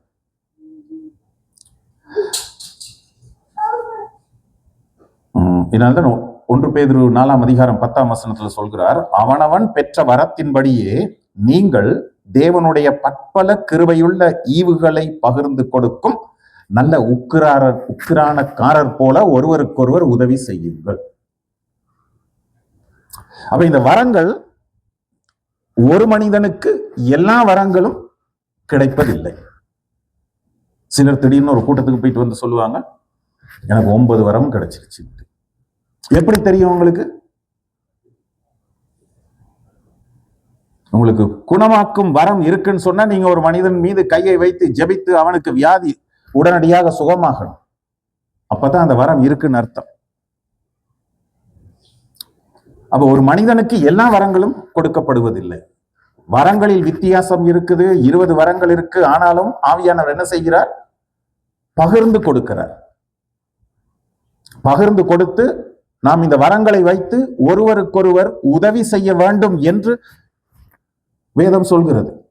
எனக்கு ஒரு வரம் இருக்குது, அந்த வரத்தை வைத்து நான் என்னுடைய தேவைகளை பூர்த்தி செய்வது அல்ல, சபையில் இருக்கின்ற இன்னொரு மனிதனினுடைய ஆவிக்குரிய தேவையை சந்திப்பதற்காக அந்த வரம் கொடுக்கப்படுகிறது. அப்ப இந்த வரங்களை வைத்து நாம் என்ன செய்யணும்? மற்றவர்களை ஆவிக்குரிய பிரகாரமாக கட்டி எழுப்பணும். வரங்கள் என்னுடைய தனிப்பட்ட நன்மைக்காக அல்ல, சபையினுடைய பொதுவான நன்மைக்காக கொடுக்கப்படுகிறது. அப்ப எனக்கு ஒரு வரம் இருக்குன்னு நம்ம பெருமைப்பட முடியாது. தேவன் நம் மீது கிருபையாக இருப்பதனால் அந்த வரம் நமக்கு கிடைக்குது. அதுவும் தேவன் தம்முடைய சித்தத்தின்படி நமக்கு கொடுக்கின்றார். இப்ப நமக்கு நிறைய ஊழியங்கள் மீது அதை செய்யணும் இதை செய்யணும்ன்ற ஆசை இருக்கும். இப்ப நான் 50 புத்தகங்கள் எழுதி இருக்கிறேன். எனக்கு நல்லா ஞாபகம் இருக்குது. என்னால மறக்க முடியாத காரியம், ஆரம்பத்துல நான் 1-2 புத்தகங்கள் எழுதின போது ஒருத்தர்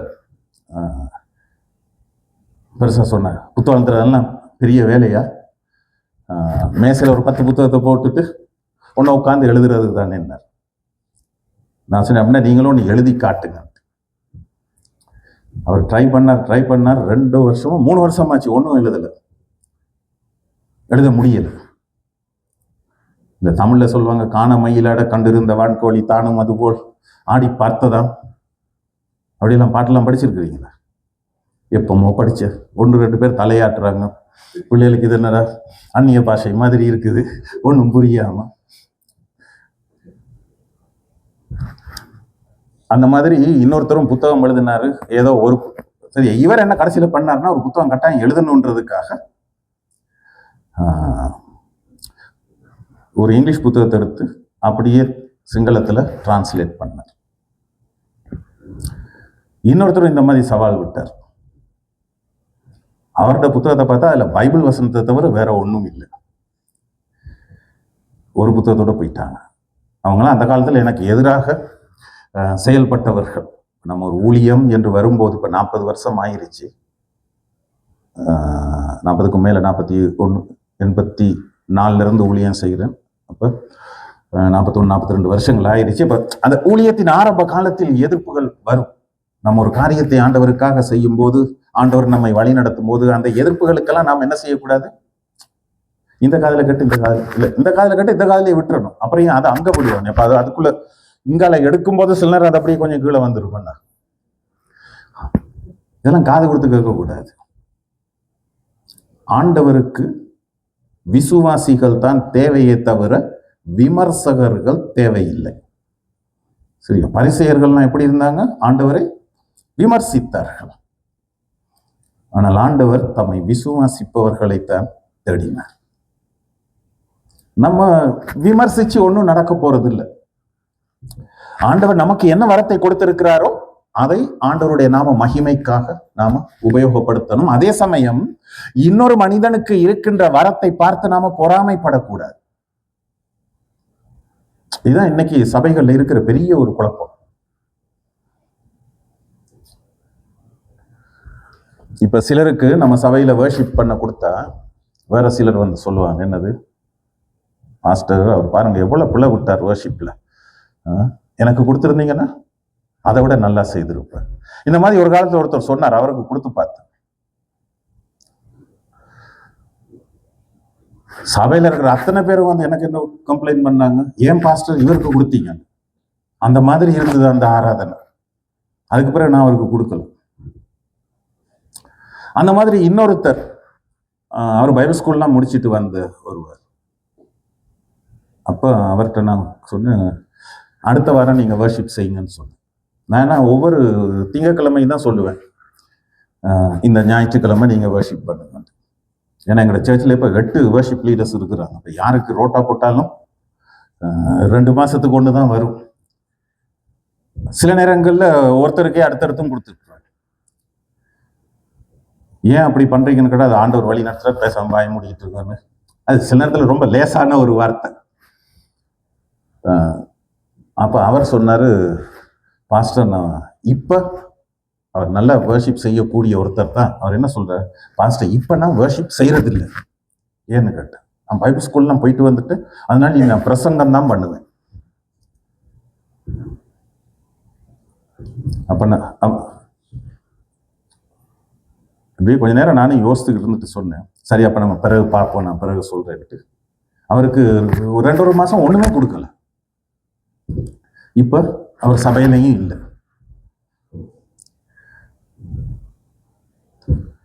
என்ன ஊழியம் சபையினால் கொடுக்கப்படுகிறதோ அதை தாழ்மையோடு ஏற்றுக்கொள்ளக்கூடிய மனப்பாங்கு இருக்கணும். அப்படி இல்லாம நாம் என்ன செய்யக்கூடாது, மற்றவர்கள் சபையில் செய்கின்ற ஊழியங்களை பார்த்து அவரை விட நான் நல்லா செய்வேன் அப்படின்ற நினைப்பில் இன்னொருவருடைய ஊழியத்தை அபகரிக்க நாம முற்படக்கூடாது. நமக்கு ஆண்டவர் என்னத்தை கொடுத்திருக்கிறாரோ அதை சிறப்பாக திறமையாக செய்யணும். ஆண்டவர் எப்படி கொடுப்பார்? அடுத்த கேள்வி, எப்படி ஆண்டவர் கொடுப்பார்? இப்ப நான் 8 வர்ஷிப் லீடர்ஸை வச்சுட்டு எவ்வளவு கஷ்டப்படுறேன்னு உங்களுக்கு தெரியும். ஆண்டவர் எப்படி கொடுப்பார்? வரங்கள் எப்படி கொடுக்கப்படுகிறது? தம்முடைய சித்தத்தின்படி ஆவியானவர் பகிர்ந்து கொடுக்கிறார். அப்ப ஆண்டவருடைய சித்தம் வரும் வரைக்கும், ஆண்டவருடைய நேரம் வரும் வரைக்கும் பொறுமையோடு காத்திருக்க வேண்டியது அவசியம். ஊழியங்கள் சபையினுடைய மேய்ப்பர் மூலமாக கொடுக்கப்படும். அது வரைக்கும் பொறுமையோடு காத்திருக்க வேண்டியது அவசியம். யோசுவா மோசே சாகும் வரைக்கும் எப்படி இருந்தான்? மோசேக்கு கீழ்ப்படிந்து இருந்தான் சாகும் வரைக்கும். இப்ப சில இடங்கள்லாம் பெரிய பாஸ்டரை போட்டு தள்ளிட்டுனா லிட்டரலாக ஆட்களுக்கு காசு கொடுத்து லாரி மூலமாக அடிச்சு கொன்னு தலைமை பதவிகளை எடுத்த ஊழியர்கள் இருக்கிறார்கள். அவங்களாம் யார் எவரெல்லாம் ஆராய்ச்சி செய்ய போகாதீங்க, ஆண்டவர் அதெல்லாம் பார்த்துக் கொள்வார். இப்ப மோசே மரிப்பதற்கு முன்பதாகவே யோசுவா அடுத்த தலைவனாக அபிஷேகிக்கப்பட்டு இருந்தான்.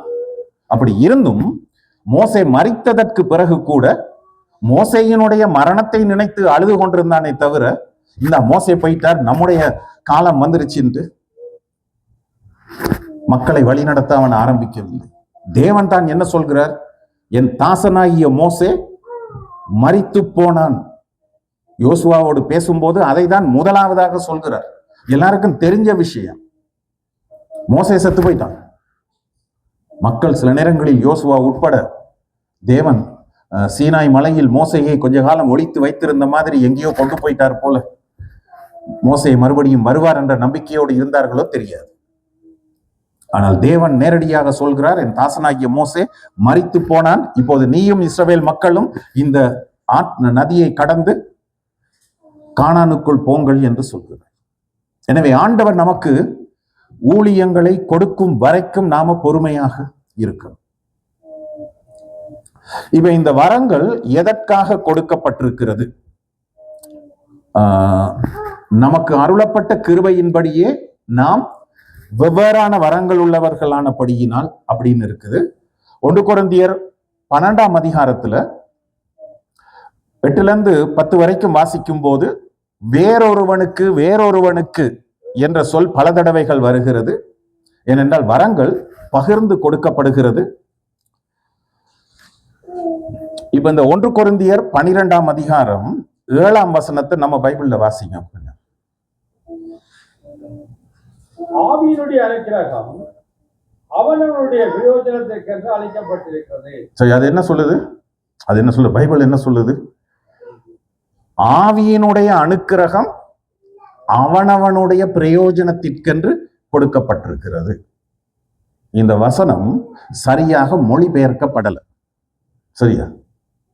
என்னடா அப்படி சொல்றேன்னு நீங்க யோசிக்கலாம்.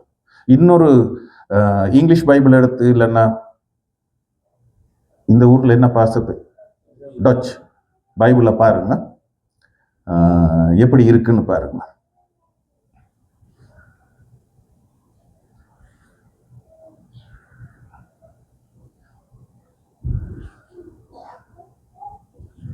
இப்ப இங்கிலீஷ்ல கிங் ஜேம்ஸ் வெர்ஷன்ல, but the manifestation of the Spirit is given to every man to profit withal அப்படின்னு ஒரு வார்த்தை இருக்கு.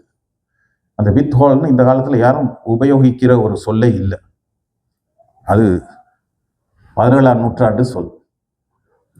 நியூ கிங் ஜேம்ஸ் வெர்ஷன், அதாவது இன்றைய காலகட்ட மொழி நடையில் மொழிபெயர்க்கும் போது, but the manifestation of the spirit is given to each one for the profit of all. எல்லாருடைய நன்மைக்காகவும் அது கொடுக்கப்பட்டிருக்கிறது. எல்லாருடைய நன்மைக்காகவும். NIV புதிய டிரான்ஸ்லேஷன்ல, now to each one the manifestation of the spirit is given for the common good. பொதுவான நன்மைக்காக கொடுக்கப்பட்டிருக்கு.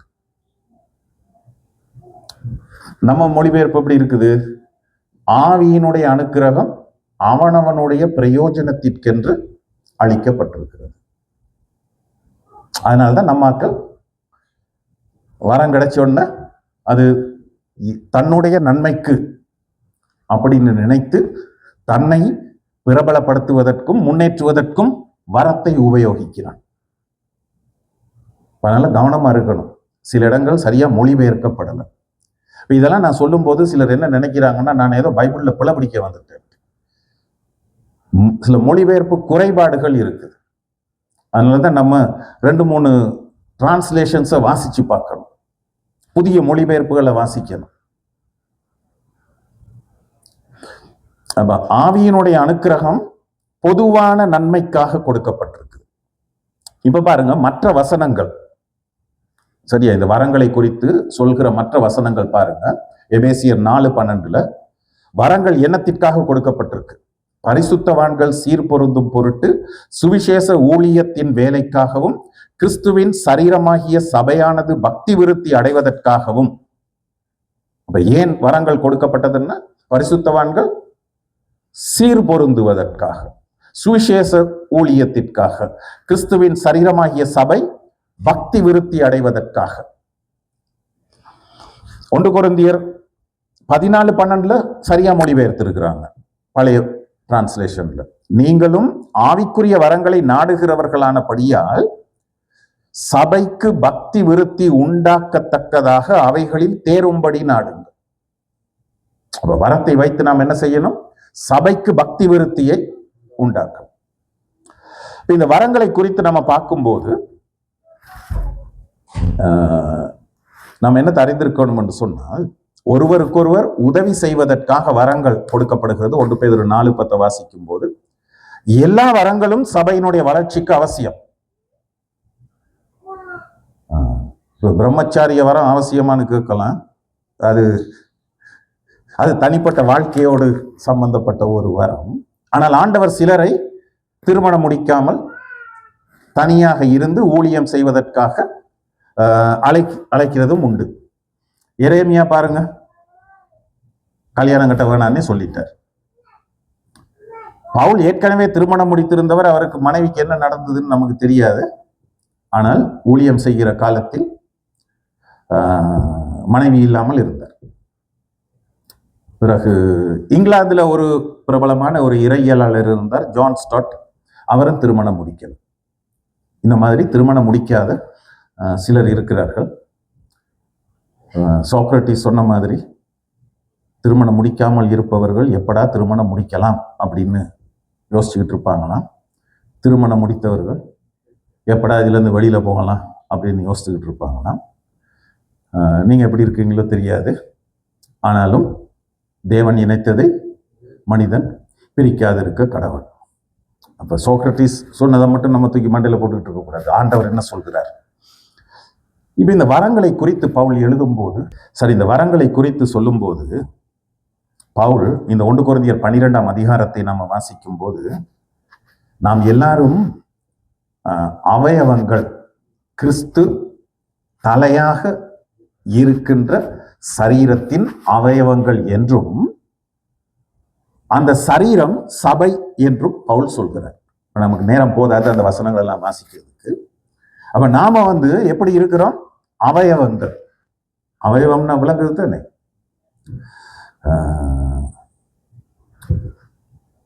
நம்ம சரீரத்துல நிறைய அவயவங்கள் இருக்குது.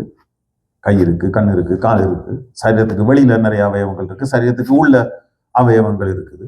சிலது வெளியில தெரிகிற மாதிரி இருக்குது, சிலதை நம்ம மறைச்சு வச்சிருக்கிறோம். இந்த மாதிரி நிறைய அவயவங்கள் இருக்கு. அதே மாதிரி தான் கிறிஸ்துவின் சரீரமாகிய சபையிலும் வெளியில் தென்படுகின்ற அவயவங்கள் இருக்கு. இவங்க தான் எங்க வந்திருப்பாங்க? மேடையில மேலானவர்களாக மைக்கின் மீது மயக்கத்தோடு இருப்பார்கள், வெளியில இருக்கிறதுனால. சிலர் எப்படி இருப்பாங்க? இப்ப சில அவயவங்கள் எப்படி இருக்கு? ரொம்ப முக்கியமான அவயவங்கள்லாம் கண்ணுக்கு தெரியாதுன்னா, என் இதயம் எப்படி இருக்குன்னு யாருக்கு தெரியும்? ஒருத்தருக்கும் தெரியாதுன்னா. இப்ப நமக்கு தெரியும், எல்லாம் மெடிக்கல் ஃபீல்டெல்லாம் வளர்ந்ததுனால இதயம் எப்படி இருக்கு, மூளை எப்படி இருக்கு என்று நமக்கு தெரியும்.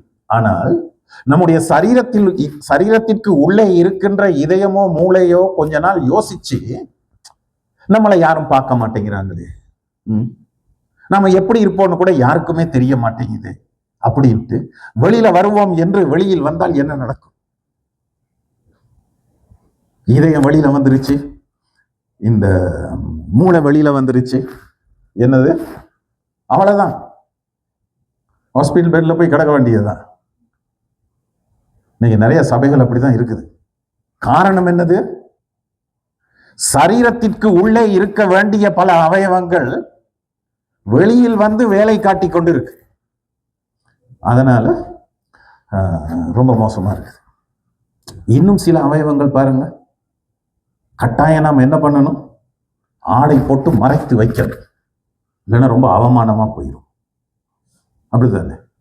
அந்த மாதிரி சபையிலையும் சில அவயவங்களை பலவந்தமாகவாவது நாம் என்ன செய்யணும்? எல்லாம் போட்டு மூடி மேடைக்கே ஏற்றக்கூடாது என்ற மாதிரி சிலரை நாம வைக்கத்தான் வேணும். சிலர் அது ரொம்ப கஷ்டம். மேய்ப்பராக இருந்தால் அது ரொம்ப கஷ்டம். ஏன்னா மேய்ப்பனுக்கு தகப்பனினுடைய உள்ளம் வந்துருச்சுன்னா அவர் என்ன பார்ப்பார்?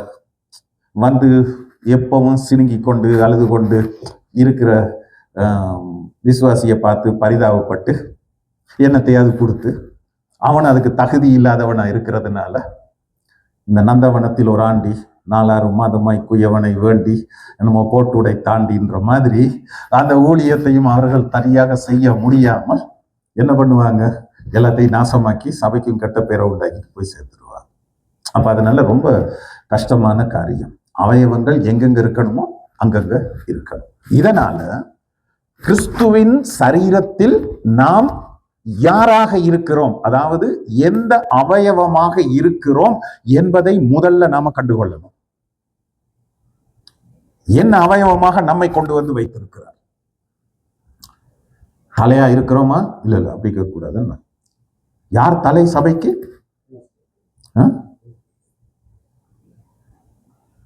சபைன்னு சொல்லும் போது 2 விதமாக நாம சபையை குறித்து சொல்லுவோம். அப்போ நீங்கள் பைபிள் ஸ்கூலில் வந்து படிக்கும்போது அதுக்கெல்லாம் உங்களுக்கு புரியும். ஒன்று வந்து உள்ளூர் சபை, லோக்கல் சர்ச். தமிழில் லோக்கல் சர்ச்னா ரொம்ப லோக்கலாக இருக்குதுன்னு வேற மாதிரி ஒரு அர்த்தம் வருது. உள்ளூர் சபை. இங்கிலீஷில் லோக்கல் சர்ச் தான், ஒரு ஏரியாவில் இருக்கிற சர்ச். மற்றது யூனிவர்சல் சர்ச், உலகளாவிய சபை. இயேசு எந்த சபைக்கு தலையாக இருக்கிறார்?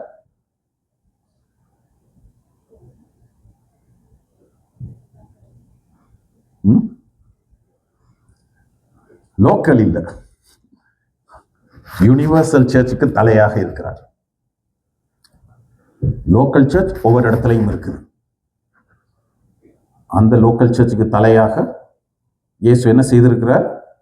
மெய்ப்பர்களை வைத்திருக்கிறார்.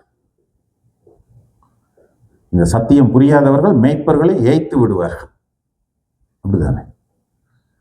அப்ப உள்ளூர் சபைக்கு இயேசு என்ன செய்திருக்கிறார்? மெய்ப்பர்களை வைத்திருக்கிறார். பேதுரு 3 தடவைகள் இயேசுவை மறுதலித்தான். 3 தடவைகள் பேதுருவை பார்த்து இயேசு என்ன கேட்கிறார்? நீ என்னை நேசிக்கிறாயா என்று.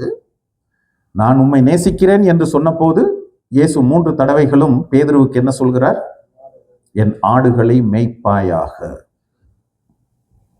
மந்தையை மேய்க்கின்ற பணி பேதுருவுக்கு கொடுக்கப்படுகிறது. மேய்ப்பு பணி வரமும் அங்க இருக்குது. சரியா? ஆவிக்குரிய வரங்கள்ல ஒண்ணு மேய்ப்பருக்கான வரம். அப்போ ஒவ்வொரு சபையிலும் எத்தனை மேய்ப்பர்கள் இருக்கலாம்?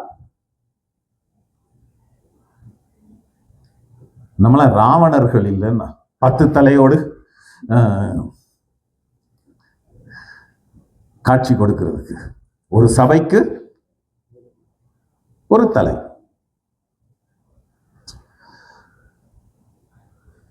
அப்ப சபையின் தலையாக உலகளாவிய சபையில் கிறிஸ்து இருந்தாலும் நமக்கென்று ஆண்டவர் ஒரு மேய்ப்பரை கொடுத்திருக்கிறார்.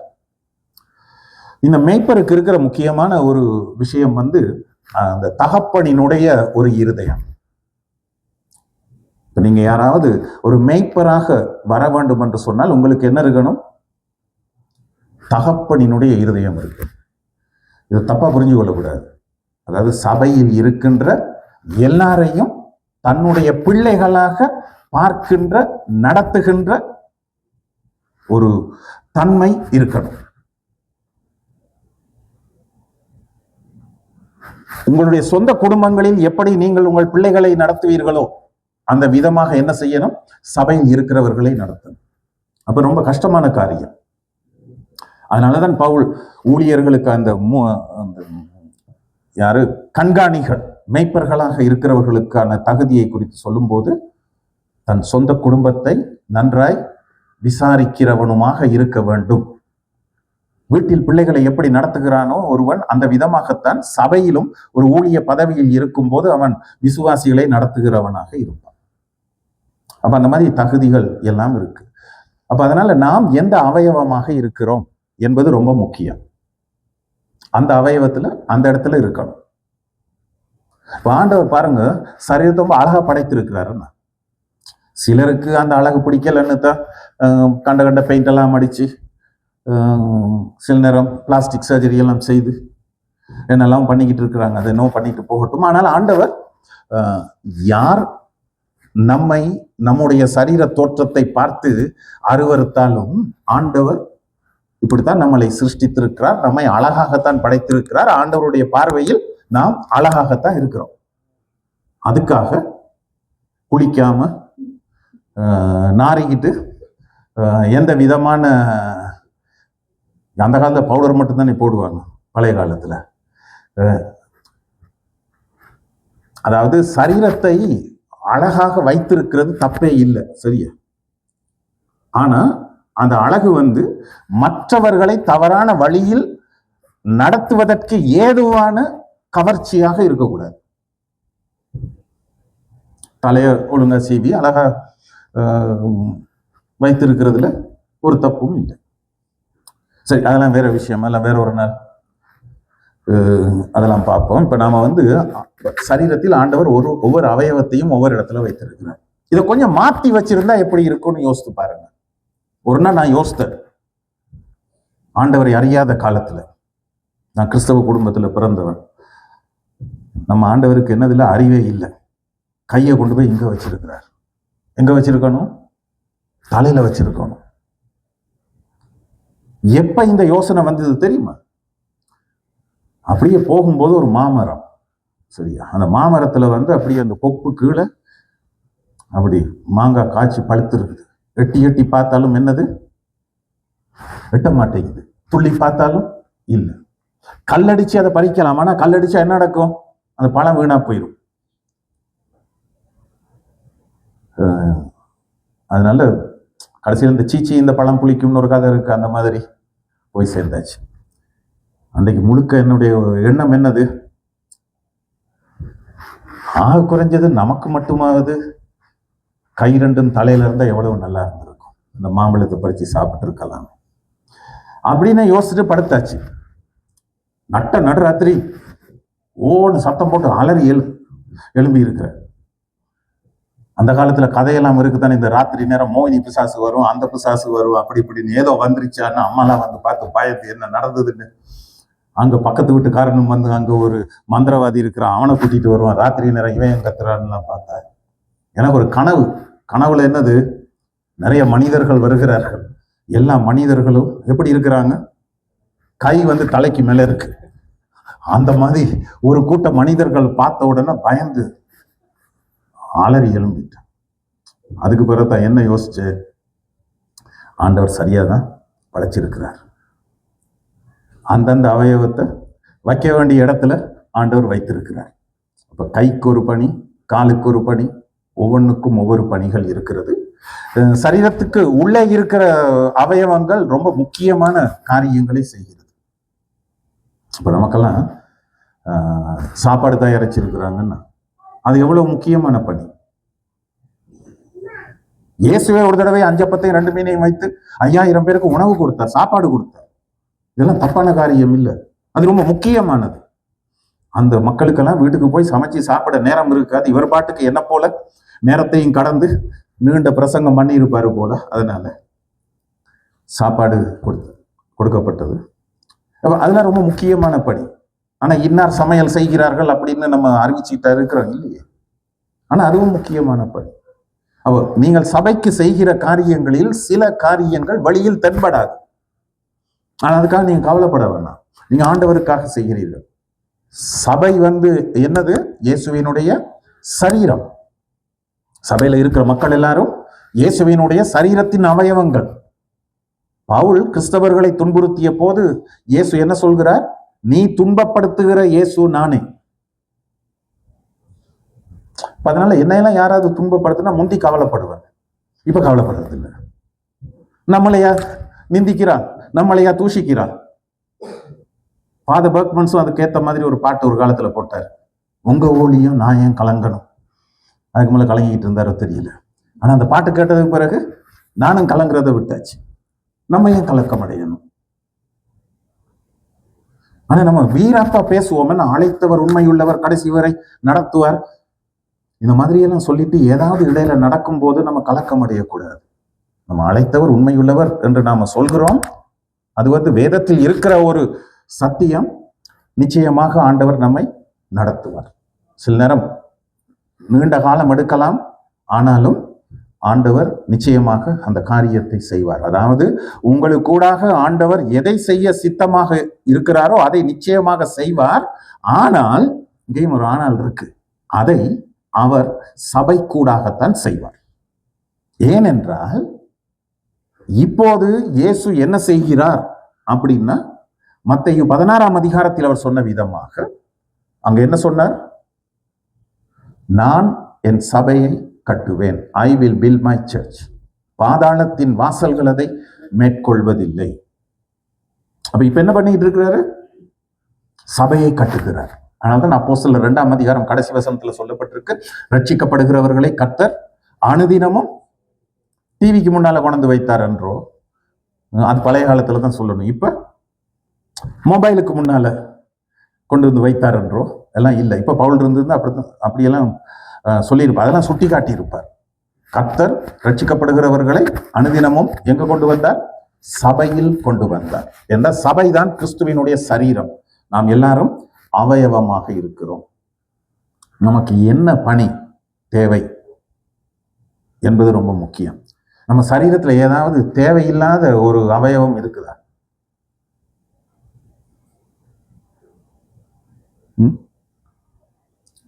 இந்த தலைமுடியை வெட்டி வீசுறோம். சிலருக்கு அது பாட்டுக்கு வளருது, வெட்டிக்கிட்டு இருக்கிறாங்க. சிலருக்கு ஒன்றும் வளர மாட்டேங்குது, ரொம்ப கவலைப்பட்டுக்கிட்டு இருக்கிறாங்க. அப்ப சிலர் வெட்டுறதும் சிலர் ஒட்டுறதுமா போயிருச்சு. ஆனா ஆண்டவர் எல்லாத்தையும் எண்ணி வச்சிருக்கிறார். ஒன்றும் அவருடைய சித்தம் இல்லாமல் கீழே விழாது. அதனால ஒண்ணு நீங்க கவலைப்படக்கூடாது. போனது போயிட்டு போகுது. அதெல்லாம் திருப்பி கொண்டு வந்து அது ஆண்டவரோட பார்வையில் அழகா இருக்கிறோம், முடி இல்லாமலே. அதனால எதுக்கும் கவலைப்பட. அப்ப இந்த தலைமுடியெல்லாம் தேவையில்லைன்னு நினைக்கிறாரா? அது தேவையற்ற ஒரு பகுதியா? சிலர் சபையில இந்த மாதிரி கொஞ்சம் முடிகள் இருக்கலாம், சிலர் அது பாட்டுக்கு விழுந்துடும், சிலரா அதை வெட்ட வேண்டியதா இருக்கும். நகம், இந்த நகம்னு சொன்னோன்னு ஒருத்தர் ஒரு கிளாஸ்ல சொன்னார், பாஸ்டர் நகம் தேவை பாஸ்டர். முதுகுல சொரியல் வந்ததுன்னா, அங்க எங்க சொரியல் வந்ததுன்னா நகம் ரொம்ப தேவை. அப்ப சொரியறதுக்கு நகம் தேவை. அந்த மாதிரி சில நகங்களும் நம்முடைய சபையில் தேவை. சில நகங்களும் இருப்பார்கள். அதெல்லாம் நம்ம ரொம்ப இதா யோசிக்க கூடாது. சபையில் யாராக இருந்தாலும் எல்லாரும் அங்கு வர வேண்டியது அவசியம். ஆனால் யாருக்கு என்ன வரம் இருக்கிறது என்பதை அறிந்து வரங்களை உபயோகிக்கணும். இந்த வரங்களை உபயோகிக்கும் போது சபையினுடைய அமைப்பையும் தலைமைத்துவத்தையும் எதிர்க்கின்ற, இல்லை என்றால் குழப்புகின்ற விதத்தில் வரங்களை உபயோகிக்க கூடாது. ஏன்னா இயேசு என்ன செய்கிறார்? சபையை கட்டுகிறார். சில நேரத்துல நமக்கு கேள்வி வரும், இருக்கிறது சபையா அப்படின்ற ஒரு கேள்வி வரும். அது வேற விஷயம், சரியா? அப்ப சபை என்றால் என்ன என்பதை குறித்து நம்ம இன்னொரு நாள் பார்ப்போம். ஒரு சபை, நிஜமான கிறிஸ்துவினுடைய சபை என்றால் எது அப்படின்றத குறித்து நம்ம பிறகு பார்க்க வேண்டியதாக இருக்கும். அப்ப ஆண்டவர் சபையை கட்டுகிறதுனால சபையினுடைய வளர்ச்சிக்கு ஏற்ற விதமாக நாம வரங்களை உபயோகிக்கணும். நம்முடைய சுய புகழுக்காகவும் மகிமைக்காகவும் இல்லை, கிறிஸ்துவின் சபையாகிய சரீரம் கட்டப்படுவதற்காக வரங்கள் நமக்கு கொடுக்கப்படுகிறது. அந்த 20 வரத்தையும் இப்ப இதை குறிச்செல்லாம் விரிவா பார்க்க மாட்டோம். 3ஆக நான் பிரித்திருக்கிறேன். ஒண்ணு இப்ப வரங்கள் எங்க கொடுக்கப்படுகிறது? சபைக்கு. அப்ப இந்த சபையில் சில வரங்கள் ஆதாரமாக சேர்ந்திருக்கிற வரங்கள். அது என்னடா பெருசா நீங்க யோசிக்கலாம், அதுக்கெல்லாம் ஒரே எழுத்துல வரணும்ன்றதுக்காக அப்படி போட்டு வச்சிருக்கிறேன். அதாவது சபை இருக்குது, இல்லைன்னா இல்ல அந்த வார்த்தையை இருக்கட்டும், என்னன்னு எக்ஸ்பிளைன் பண்றேன். ஒரு சபை இருக்குது, இல்ல ஒரு வீடு நடுங்களே. ஒரு வீடுனா என்ன இருக்கணும்? ஒரு வாசல் கதவு இருக்கணும், ஒரு கிச்சன் இருக்கணும், பெட்ரூம் இருக்கணும், அப்படி ஒவ்வொன்று இருக்கணும் தானே. அப்படி எல்லாம் இருந்தாதான் என்னது அது வீடு. இப்ப எல்லாத்தையுமே நம்ம ஒரு ரூமுக்குள்ள வச்சுக்கொண்டு இருந்தா அது ஒரு ரூம், அது வீடு இல்லை. அப்போ ஒரு வீடு என்றால் என்னென்ன காரியங்கள் அத்தியாவசியமாக இருக்க வேண்டுமோ அந்த விதமாக ஒரு சபை என்றால் அதற்கு அவசியமாக அத்தியாவசியமாக இருக்கின்ற ஒரு சில வரங்கள் கட்டாயம் இருக்கும். அந்த வரங்கள் இல்லாமல் சபை இருக்காது.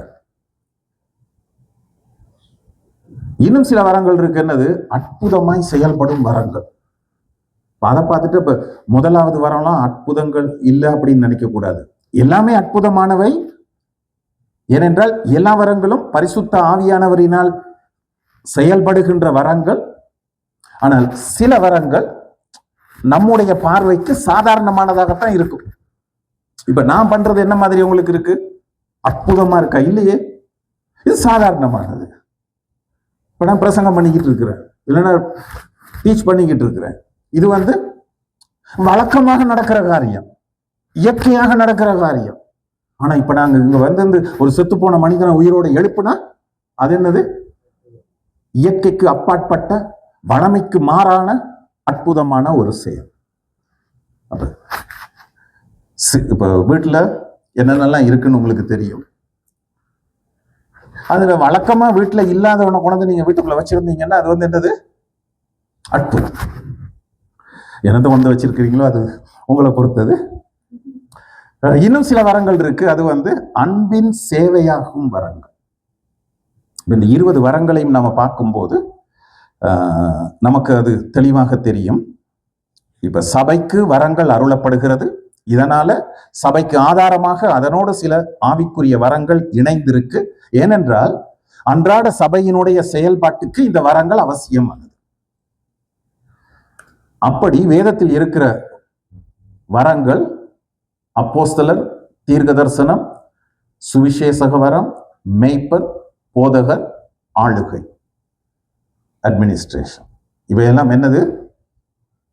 சபை என்றால் இவையெல்லாம் கட்டாயம் இருக்க வேண்டிய வரங்கள். ஆனா இதுல இந்த அப்போஸ்தலரையும் தீர்க்கதரிசிகளையும் குறித்து கொஞ்சம் நான் சொல்ல விரும்புகிறேன். அது பிறகு நேரம் இருந்தால் நம்ம பார்ப்போம். இது பேசிக்கா ஃபண்டமெண்டலா இருக்க வேண்டிய வரங்கள். அற்புதமாக செயல்படுகிற வரங்கள் வளமைக்கு மாறாக செயல்படுகிறது. அந்த மாதிரி வரங்கள் வந்து 1 கொரிந்தியர் 12ஆம் அதிகாரத்துல குறிப்பிடப்பட்டிருக்கிற வரங்கள்: ஞானமாய் பேசுதல், அறிவினால் உணர்த்துதல், விசுவாசம், குணமாக்கும் வரங்கள், அற்புதங்களை செய்தல், ஆவிகளை பகுத்தறிதல், பற்பல பாஷைகளை பேசுதல், பாஷை வியாக்கியானம். இதுகளெல்லாம் வந்து இயற்கைக்கு அப்பாற்பட்ட நிலையில் செயல்படுகிற வரங்கள். அன்பின் சேவையாகிற வரங்கள் வந்து ரோமர்ல பவுல் குறிப்பிடுகிற வரங்கள். ஊழியம் செய்தல்னு நான் போட்டிருக்கிறேன். என்னன்னு சொன்னா அந்த சொல் வந்து சபையில் இருக்கிற எல்லா விதமான டீ ஊத்துறது, கூட்டுறது, கழுவுறது, அந்த மாதிரி எல்லா காரியங்களையும் உள்ளடக்கிய ஒரு சொல்லாக இருக்குது. புத்தி சொல்லுதல், பகிர்ந்து கொடுத்தல், இரக்கம் செய்தல், உதவி செய்தல், பிரம்மச்சாரியம். சிலர்கள் கல்யாணம் கட்டாமல் இருக்கிறது உண்மையில ஒரு அன்பின் சேவை. அப்படித்தானே? கல்யாணம் கட்டி மனைவிக்கோ கணவனுக்கோ சிலர் எவ்வளவு தொல்லை கொடுத்துக்கிட்டு இருக்கிறாங்க. சிலர் இப்படியும் தலையாட்டுறாங்க. உங்களுடைய பிரச்சனை உங்களோட இருக்கட்டும். இப்போ கல்யாணம் கட்டிட்டோம், இனி ஒன்றும் பண்ண இயலாது. ஆண்டவர் என்ன சொல்லிட்டார்? என்ன மாதிரி வாக்குறுதி கொடுத்தோம்? வாழ்விலும் தாழ்விலும், இன்பத்திலும் துன்பத்திலும். ஒரு பிரச்சனை வரும்போது, பிரச்சனை வரும் மட்டும் அப்படி இல்லையே, மரணம் நம்மை பிரிக்கும் வரை. ஒருத்தர் சரியா ஸ்ரீலங்கால என்ன பண்ணாருன்னா மனைவியை கொண்டுட்டார். இப்போ ஒருத்தர்னு சொல்லும்போது அவர் ஒரு இந்த ட்ரெடிஷனல் சர்ச்சில் ஒரு ஃபாதரா இருந்தவர். அவர் வந்து தன்னுடைய மனைவியை கொன்றாள். இவருக்கு இன்னொரு பெண் மீது உறவு ஏற்பட்டது. அவள் என்ன செய்தால்? அவளுடைய கணவனை கொண்டுட்டான். சரியா? இது வந்து ஒரு சர்ச்சோடு இருந்த வீட்டில் இவங்க 2 பேரும் தனியாக இருக்கும்போது, இப்போ நான்லாம் ஸ்கூலில் படிக்கும்போது என்ன மாதிரி இருந்தோன்னா அந்த மாதிரி கொஞ்சம் பசங்க விளையாடுறதுக்கு இடம் இல்லைன்ட்டு என்ன பண்ணியிருக்கிறாங்க? ஓடி பிடிச்சி விளையாடுறதுக்கு எல்லா இடத்துலையும் ஓடிட்டு கூரைக்கு மேலே ஏறி ஓடி இருக்கிறாங்க. அப்போ அங்கே கூரையில் இந்த வெளிச்சம் வாரதுக்கு ஒரு ஜன்னல் மாதிரி இருக்கும் தானே, அதில் இந்த பசங்க பார்த்துட்டாங்க. இந்த 2 பேரும் ஒன்றா இருக்கிறது பார்த்து அது பெரிய போலீஸ் கேஸ் ஆகி, பெரிய கேஸ் ஆகி, கடைசியில் ஒரு சிங்கள படமாகவும் எடுக்கிறதுக்கு முற்பட்டார்கள். இது நான் வந்து 1984, 85 அந்த காலத்தில். ஆனால் அந்த நேரத்தில் அரசாங்கம் வந்து என்ன செய்ததுன்னா, இந்த மாதிரியெல்லாம் படம் எடுக்க இயலாது, ஏன்னா அது வந்து ஒரு மதகுருவை இழிவுபடுத்துகிற விதமாக கிறிஸ்தவ மதத்துக்கு இழிவு ஏற்படும் சொல்லிட்டு அதுக்கு பெர்மிஷன் கொடுக்கல. இல்லைன்னா எடுத்திருப்பாங்க. அந்த காலத்தில் வீரகேசரில் அது கதையாக வந்தது. குருமனை இரட்டை கொலை, அந்த மாதிரி ஒரு தலைப்புல. அப்போ அதனால பிரம்மச்சாரிய வரம் ஆயுள் வரைக்கும் இந்த ஆளோட தான் இருக்கணும். கிட்டத்தில் ஒரு குடும்பத்தில் 25வது வருஷம் வெட்டிங் ஆனிவர்சரி எல்லாம் பெரிய செலிப்ரேஷன்லாம் நடக்குது. நான் தான் போய் ஜெபம் பண்ணி இது பண்ண போகிறேன். மனைவி சொல்கிற, பாஸ்டர் இத்தனை வருஷமா ஒரு மாதிரி இந்த ஆளோட குப்பை கொட்டியாச்சு. அதுக்கு என்ன அர்த்தமோ தெரியும். நிஜம்தான், இருக்கிற வாழ்க்கையில் இருக்கிற பிரச்சனைகள், கஷ்டங்கள், இருக்கிற குப்பைகள் எல்லாத்தையும் கணவன் மேல கொட்டி அவரும் எதையும் தாங்கும் ஒரு சுமை தாங்கி மாதிரி இடிதாங்கி மாதிரி இருந்து அவ்வளவு காலம் போயிட்டாங்க. அப்படிதான் நாங்களும் இருக்கணும். அப்ப இந்த மாதிரி மூன்று விதமாக நாம இந்த வரங்களை நாம பிரிக்கலாம்.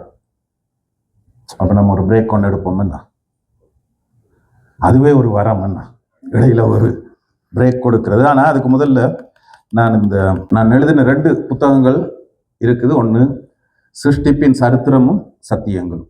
இது ஆதியாகமம் முதல் 2 அதிகாரங்களுக்கும் வசனமாக எழுதப்பட்ட ஒரு விளக்க உரை. இது கொஞ்சம் உண்மையா சொல்ல போனா இது பைபிள் ஸ்கூல்ல படிக்கிறவர்களை மனதிற்கொண்டு எழுதிய ஒரு புத்தகம். அதனால முழு புத்தகம் உங்களுக்கு சில நேரம் சுவாரஸ்யமாக இருக்காது.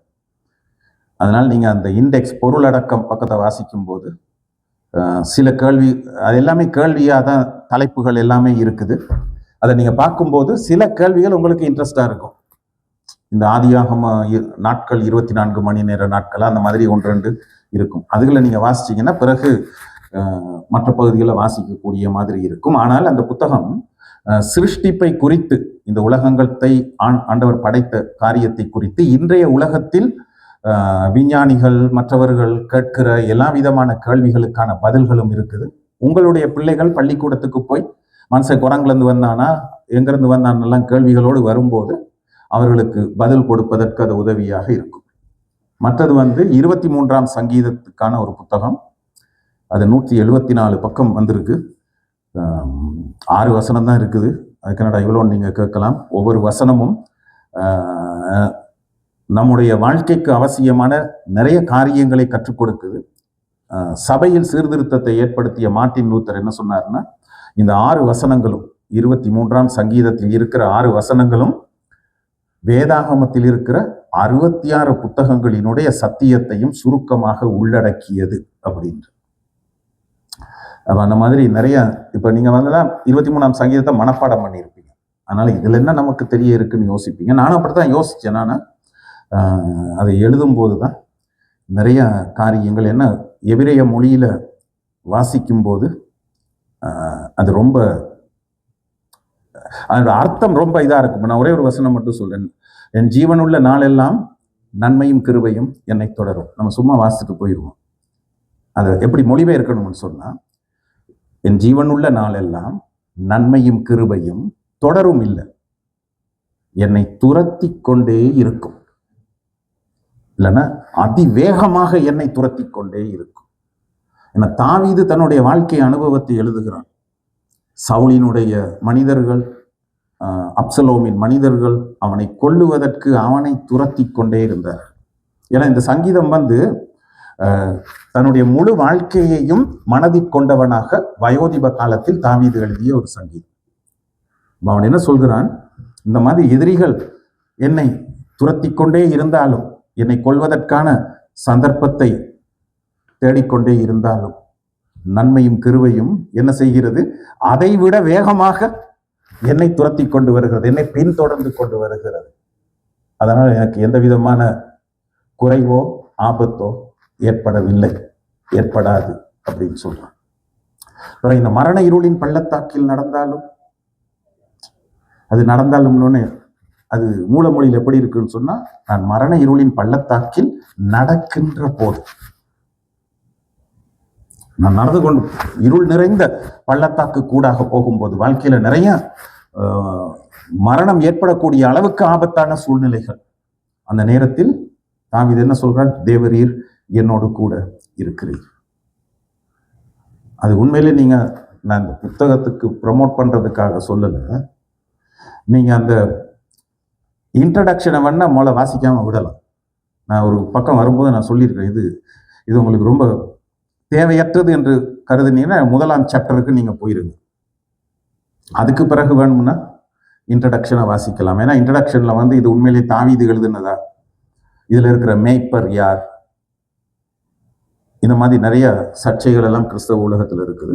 ஆனால் மற்றபடி சாதாரண விசுவாசிகளுக்கும் பிரயோஜனமான ஒரு புத்தகம். அங்கே கொஞ்சம் பிரதிகள் இருக்குது, நீங்கள் வாங்கி கொண்டு போகலாம். உங்களுடைய சபையில் உள்ளவர்களுக்கு என்றாலும் நீங்கள் வாங்கி கொண்டு போகலாம். இப்போ உங்களோட கையில் காசு இல்லாட்டி நீங்கள் பிறகு தரலாம். காசெல்லாம் அது வேற விஷயம். ஆனால் நீங்கள் அதை வாசிச்சிங்கன்னா அதில் நிறைய காரியங்கள் குறிப்பாக இந்த புத்தகத்தில் இருப்பதை நீங்கள் அறிந்து கொள்வீர்கள். அதுக்காக அந்த புத்தகத்தில் ஒன்றும் இல்லைன்னு இல்லை. 2 புத்தகம் 2 கண்ணு மாதிரி எனக்கு. உங்களுக்கு 5 பிள்ளைகள் இருந்தால் 5 பிள்ளைகளை பற்றி என்ன சொல்லுவீங்க? இது நல்லது அது கெட்டது அப்படியெல்லாம் சொல்ல மாட்டீங்கன்னா அந்த மாதிரி தான் என்னுடைய புத்தகங்கள். என்னை பொறுத்த வரைக்கும் ஒரு குழந்தை மாதிரி. ஆண்டவர் உங்களை ஆசீர்வதிப்பாராக.